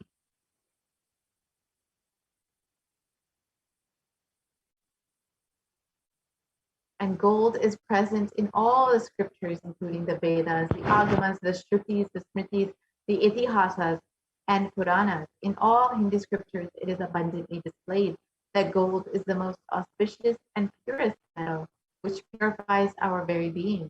In the Hindu civilization, everything was built in gold, exchanged in gold. Ritual fees were offered in gold bricks.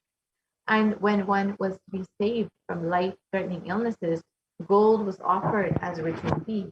Gold was in abundance and used for weighing equivalent amounts of commodity, including cows.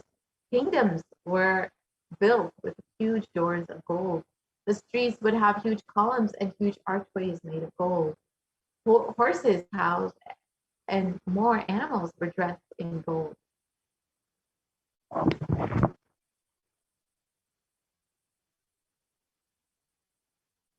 In the Hindu civilization thrived on the banks of rivers of gold. The Indus River was called the Hiranyamaya in the Rig Veda, and the river Saraswati was called the Hiranyavartini in the Atharva Veda.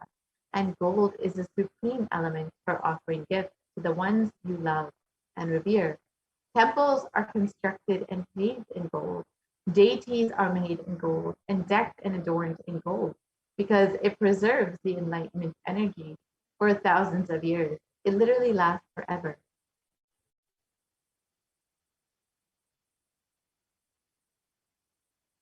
So the very first offering that you can make to Devi Parashakti is the Eunji Offering, which is a general donation. And this is like you would make in any temple that you go to. You can offer a few dollars in the hundi, and this is a very common practice for many Hindus across the world. And just the same you can do when you witness the live darshan of Devi Parashakti. You can offer any amount that you would like, and this is exactly as you would do in any temple, just to say I love you, just to show your love, your gratitude and devotion to the divine. And it is stated that Devi is fond of true devotion and is realized through true devotion. She can be won over through true devotion, and she removes all fears.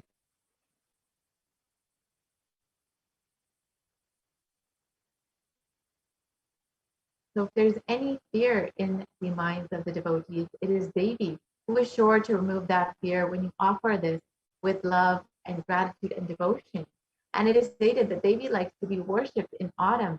And this is not the autumn, the season, but rather the autumn of our lives, when our thoughts turn more and more inward, and the role of the divine becomes much more clearly understood, and the need for Devi worship becomes much stronger.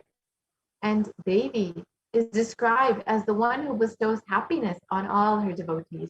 So you could offer your gratitude and devotion to Devi Parashakti by offering your Kanika, and your name shall be chanted out during the puja to Devi Parashakti.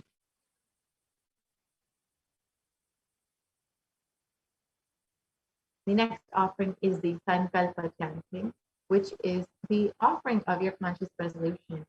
So whenever you are starting something, you always want to set a conscious resolution to ensure that you are making the right you're in the right conscious state to ensure you manifest whatever reality that you want. And when you offer the Sankalpa chanting, you will be bestowed with Devi's energy and blessings on whatever Sankalpa, whatever conscious resolution that you set for your life.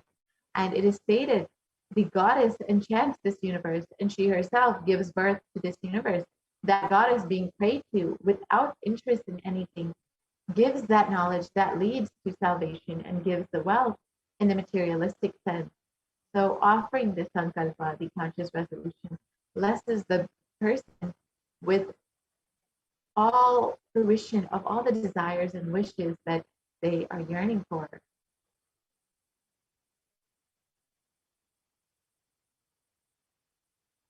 The next offering is the Sahasranama Swarnakasu, which is the gold coin with the inscription of the various names of Devi Parashakti.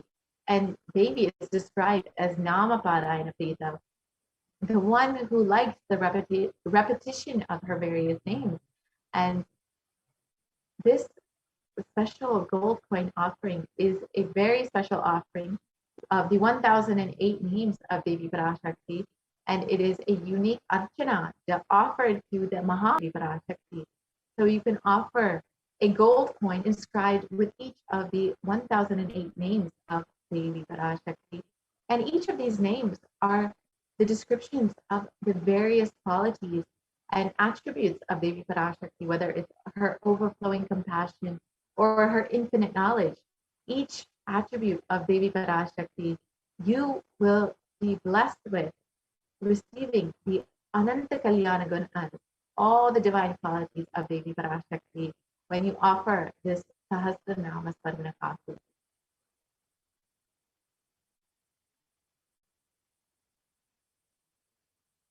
Next offering is the Mukta Anguti, the finger ring with a pearl. And Devi is known as, Devi Meenakshi is known to be adorned in pearls. And pearls represent the compassion of Devi Meenakshi. And it's described, I bow to the goddess Meenakshi, whose crown has garlands of pearls and the face shining like a full moon, who wears anklets that are studded with gemstones and has small bells, who is shining like the splendor of lotus, who grants all the wishes, the daughter of the mountain, who is worshipped by the goddesses Vani and Rama. I remain ever bowing to that goddess Meenakshi. the ocean of compassion. And the pearl represents the ocean of compassion that is Goddess Meenakshi, that is Devi Meenakshi. So when you offer this pearl finger ring, you will receive the blessings to be bestowed by her infinite compassion and pure love in all your business endeavors.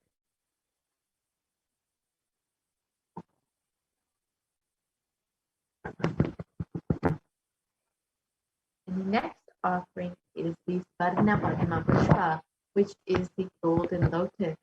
And it's described in the Kamikagama that all kalashas should be wound around with suitable thread and covered with a new cloth. They should be adorned with a lotus flower made of gold. So you can see that the lotus, the golden lotus, has great significance in many rituals in Hinduism, as all kalashas should be adorned with this golden lotus.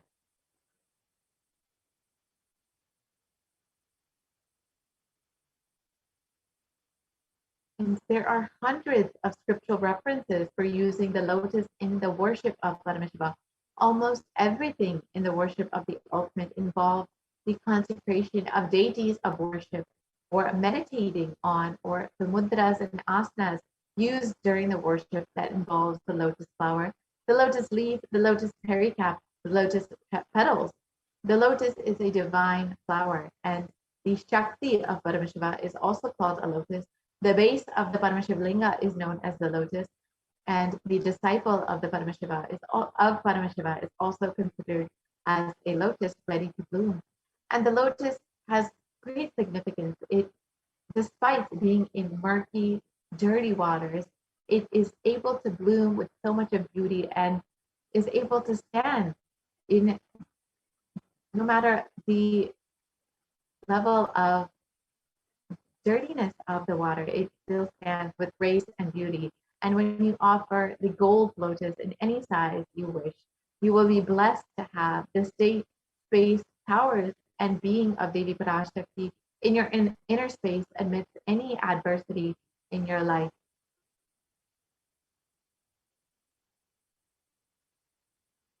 The next offering is the Swarnamati, which is the gold toe ring. And Devi is described, the feet of Devi are described as the ones whose brightness from the toenails destroys the darkness of ignorance from the minds of your devotees who prostrate at your feet. You whose brightness from your 2 feet overpower that of the lotus flower. So just the very toenails of Devi Parashakti have the strength to destroy the darkness of ignorance in the minds of all of her devotees. So when you offer this Swarnamati, the gold toe ring, at the divine lotus feet of Devi Parashakti, you will be blessed by Devi to destroy all the ignorance in your life.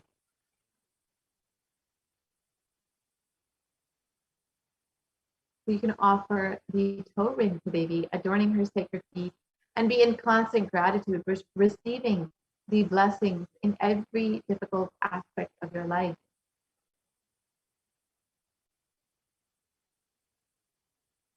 And the Swarnamantika is the gold hairline jewelry. And Devi is described as the one who makes the nectar flow in all of our nerves from the Sahasrara. And she is the one who gives the very pleasant experience of the ultimate. So when you offer the Mantika to represent the nectar flowing from the Sahasrara Chakra, which is fully opened, you will be able to experience this ultimate state of bliss in your Sahasrara Chakra.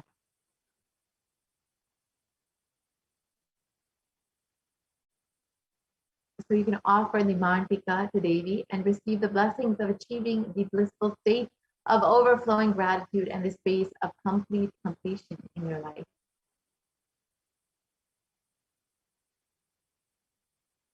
The next offering is the Pratiksha Pada Puja, which is the offering of the worship of the divine lotus feet of your very own Guru, who is manifesting Devi Parashakti. And it is stated the illuminating splendor of Devi's toenails dispel the darkness of ignorance in the devotee. Her feet defeat the lotus in beauty. And the Saundarya Lahari states that the nails have been sharpened by constantly being touched by the crowns of celestial beings who always prostrate before Devi. Tamogana is darkness, and in this stotram, tamas is indicative of ignorance in the minds of the devotees. By constantly prostrating before Devi, their ignorance is removed and they can attain the knowledge. So when you offer this Pratiksha Pada Puja and worship the divine lotus feet of your very own Guru who is manifesting Devi Parashakti, you will be blessed with removing all the ignorance from your life and attaining all knowledge. And with all the auspiciousness and blessings of the Supreme Pontiff of Hinduism himself.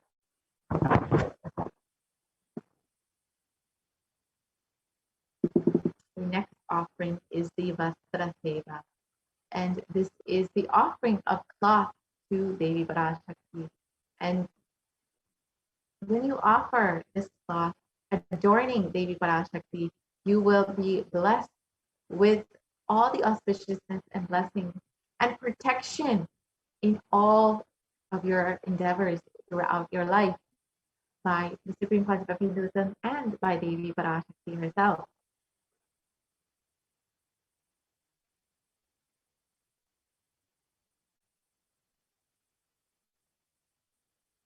So here you can see all of the various offerings.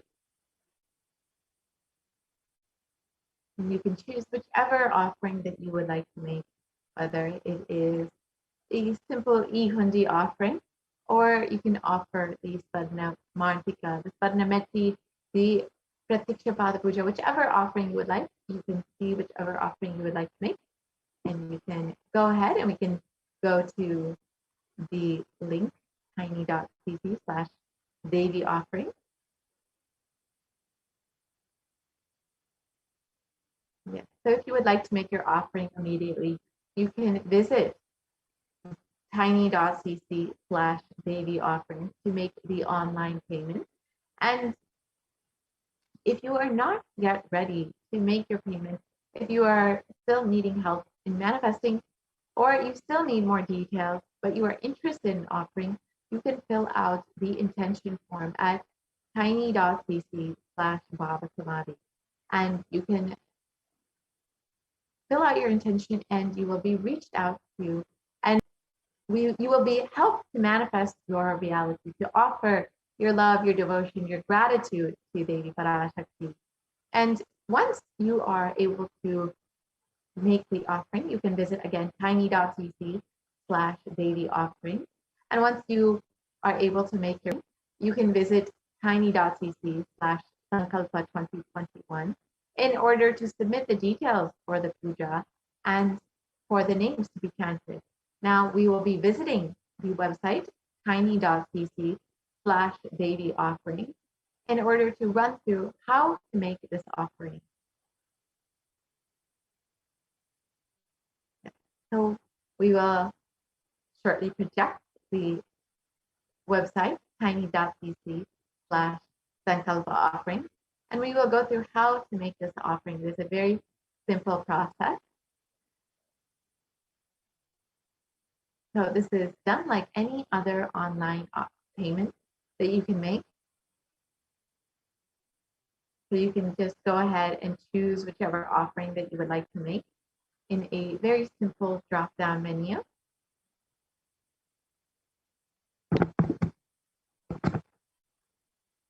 All right. We will be right back with this website so you can go through and see how to make this offering. We'll be right back after a very, yes, so we have the offering page. So here is what it looks like, and it's called Parashakti Baba Samadhi Darshan Donation. And you can choose whichever option that you would like. It is a very simple drop-down menu. So you can choose whichever option you would like. You would like to offer the Spadna Meti to Devi Parashakti. You can go ahead and choose that. You can see the various options. You can choose the say you would like to offer the Pratiksha Pada Puja, you can go ahead and choose that offering. And then you can choose as many as you would like. You would like to offer one, you can offer one. You would like to offer two, one for yourself, one for your daughter, you can go ahead and do that. Then you can add that to your cart.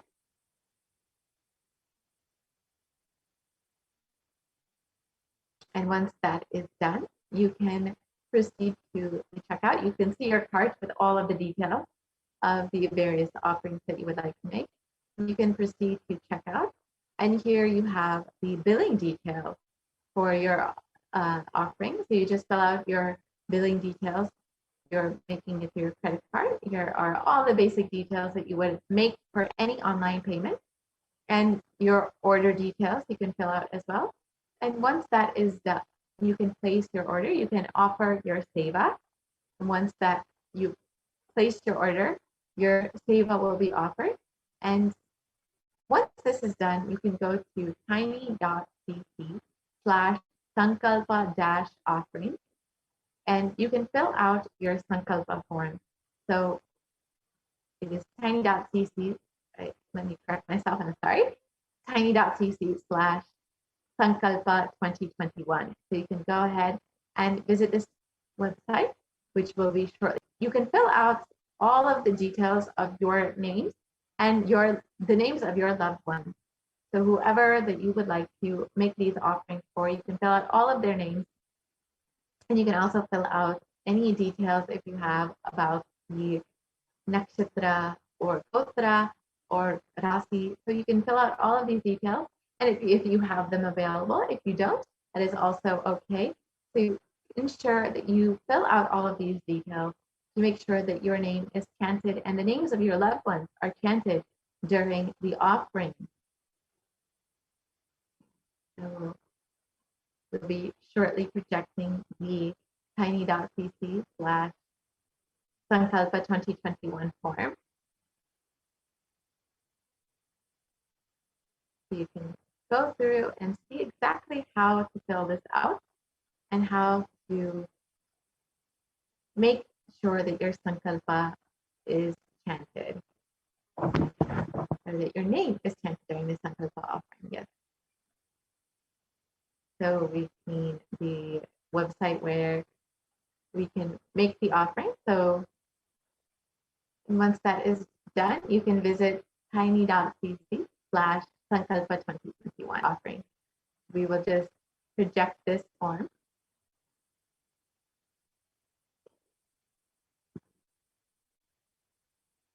So when you are ready to make this offering, you can go ahead and visit this website and ensure that you are also filling out the Sankalpa 2021 form, which is tiny.cc/Sankalpa 2021. So we will be right back with that form, and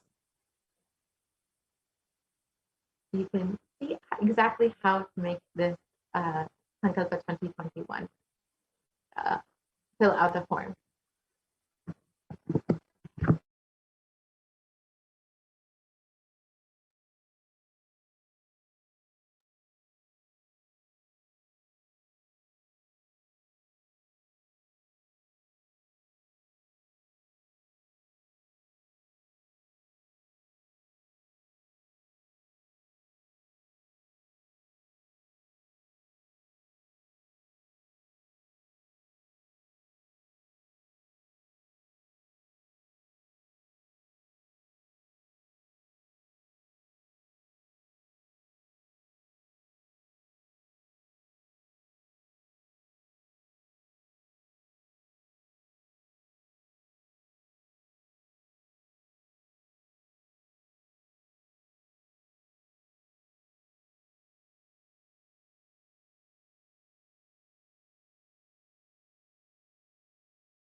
So now we have the Sankalpa Names 2021 form. So you can see the details that you would see in the form.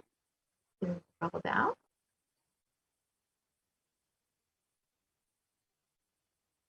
Yeah, so you can see all of the details in the form. And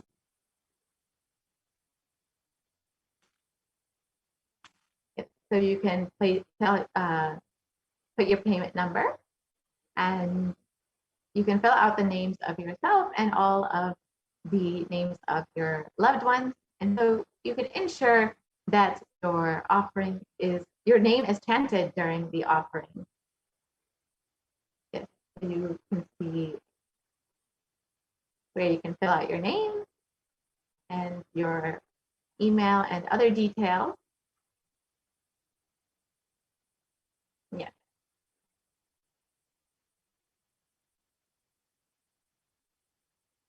So you can select whichever offering that you are going to make or that you've already made.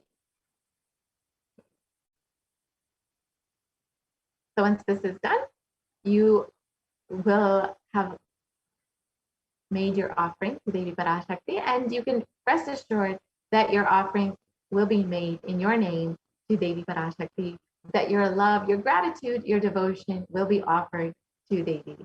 So with this, we will be concluding this portion of the program, and we'll be right back after a very short break and enter into the next segment.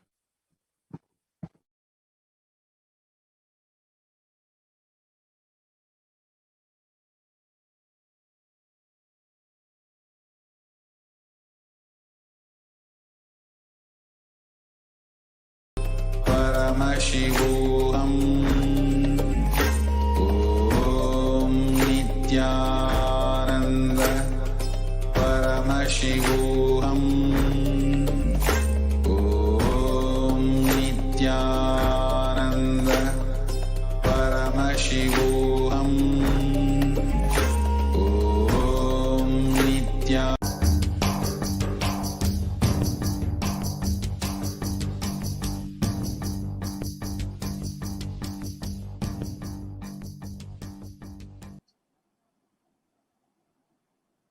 When we're waiting for Sonali to come live and share her experience, if you are somebody who received your Akashic reading, and if you would like to share your experience live on Nithyananda TV, you can email us at contact@kailasa.org. Send us an email, just give a gist of what was your experience, and then we will be more than happy to have you join the live panel. Okay, now today we have Sonali Gupta. Nithyanandam, Sonali. Nithyanandam Ma, thank you for having me here. It's my pleasure to share my experience about what changes and transformation Devi has brought in my life. And before I go into the experience I had from the recent Akashic readings, I want to share that Devi has been like a very transformative force. Like she's always been someone that I connect to so deeply that I have done completions and I've done so many things, but with Devi, like with her grace, it just opens like floodgates. So before I share what happened recently, right, like last year, during one of the Paramashivoham programs, during a Devi darshan, I was intensely praying to her, and she gave me courage. And I thought, like, there's one thing that I've been putting off on was to kind of become a Sarvanyapita Yajaman, and I pledged during that darshan that, I will make it happen. Like I'll just do everything possible to make that happen. And within 15 days of that, I worked through my incompletions. They surfaced, but I kind of took the jump within 15 days of that darshan, and I actually made a jump into Sarvanyapita Yajaman. And of course, that was a great blessing, right? Not to say like, Devi definitely blessed with a lot more than what I could offer. It's her grace and compassion is so good. And very recently, during these Akashic readings, I had submitted my questions, but like everyone else, I wasn't sure if Devi was going to answer and if she's ever going to answer my prayer. But I was just tuning on to the session, listening, and I'd submitted my questions a few days ago, not even on that day, but it was my birthday on 28th of April, and as soon as Devi kind of said the first few sentences, I heard my name as the very first name. And just hearing that, I, of course, did not understand the language, but just hearing my name and the energy, it was like I knew something was shifted, like it was just something was taken care of. And I did not know what Devi said, but it was amazing. And I was just absorbing that and just trying to figure out like what that meant and what was the shift. And I was just totally enjoying that space. And then the very next day, when the Akashic readings happened again, the readings had started and I just posted my question casually. I wasn't even at that point, I thought, I'm probably already late. But Devi again, within a minute, she answered me again. And she gave me this very beautiful blessing of saying, I'll reside in you as Alam Velar Siddha. And that just took me to another level. I've always thought that, Guru Bhakti and connection and what that means. But with that blessing, I just felt like this new dimension of me open up. I almost feel like I can experience what Guru Bhakti is. I actually kind of know from a different plane altogether what that connection is. And it's beautiful. I'm just enjoying that space. And now I'm looking to, of course, there are many things we always ask for boons and all, but the space is kind of such that I know that whatever I ask for or whatever I have, like her compassion is so much that she can actually grant anything. And that's something I wanted to share with everyone. So beautifully summarized, Sonali. And Sonali, actually, first of all, wanted to thank you for contributing and supporting Kailasa as a Sarvanyapita Yajaman.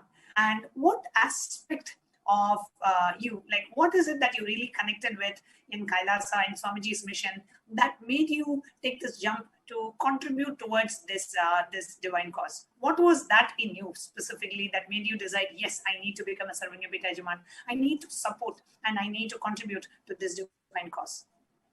Yeah, I think the very, very first thing that kind of clicked with me was when I attended my IA in December 2016. That was my very first connection where I really kind of met Swamiji and attended a full 21-day program with him.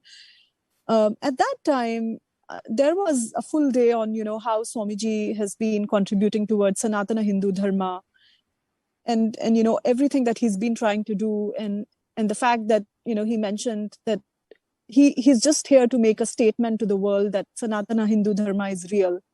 I think that one sentence struck me and that just stuck with me forever. And I always wanted to stand up for his mission and do something in whatever small way we can, right?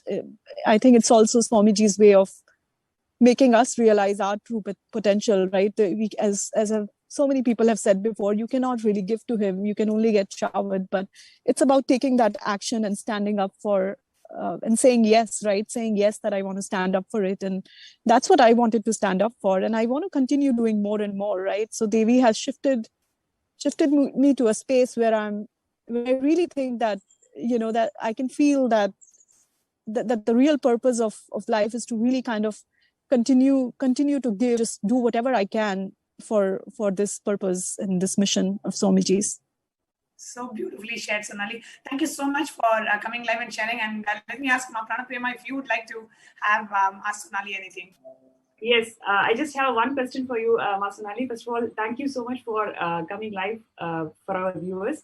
And I just wanted to know, what was the space shift that you had after you became a Sarvanyapita Yajaman?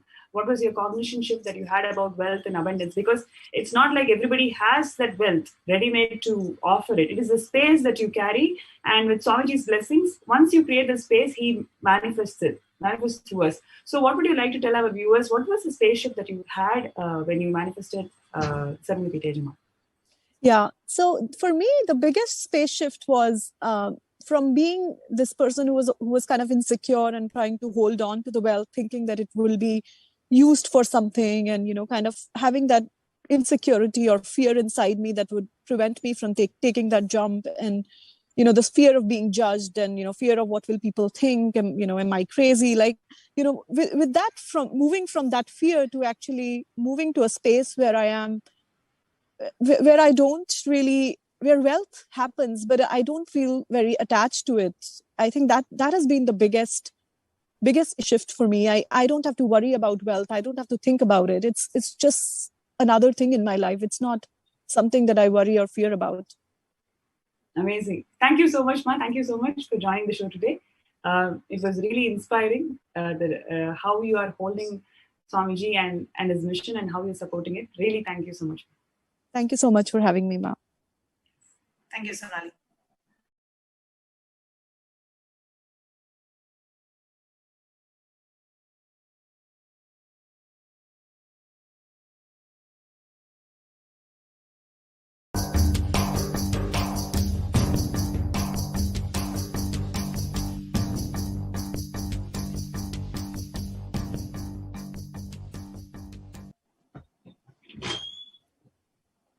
Yes. Lalitambika, you can please go ahead and introduce yourself. My name is Manitya Lalitambika, and I'm from Toronto, Canada. And this was an absolutely life-changing experience with this Aruvaku Akashic reading with Devi Parashakti. And I had my first question answered on the first day. And it was a little bit of a process because I was asking many logical questions. And these logical questions I was asking, I thought that you know what, this is not going to work out. I'm dropping everything at Devi Parashakti's feet. And I prayed to her that I'm dropping everything. And I had only one question left. And it was, what is the direction of my life? And the reading came back as, come to Kailasa in the West and California, and your life is at my feet. The part that really touched me is, your life is at my feet, because I've been praying to Swamiji every day since 2016 when I met Swamiji. Come what may in my life, it has to be at your feet. It doesn't matter what tantrums I throw, what bliss I feel, it has to be at your feet. So just hearing that your life is at my feet, I felt so fulfilled. There's really no words to express my gratitude that this is something that nobody knows about, that this is what I pray for every day, to be at Swamiji's feet.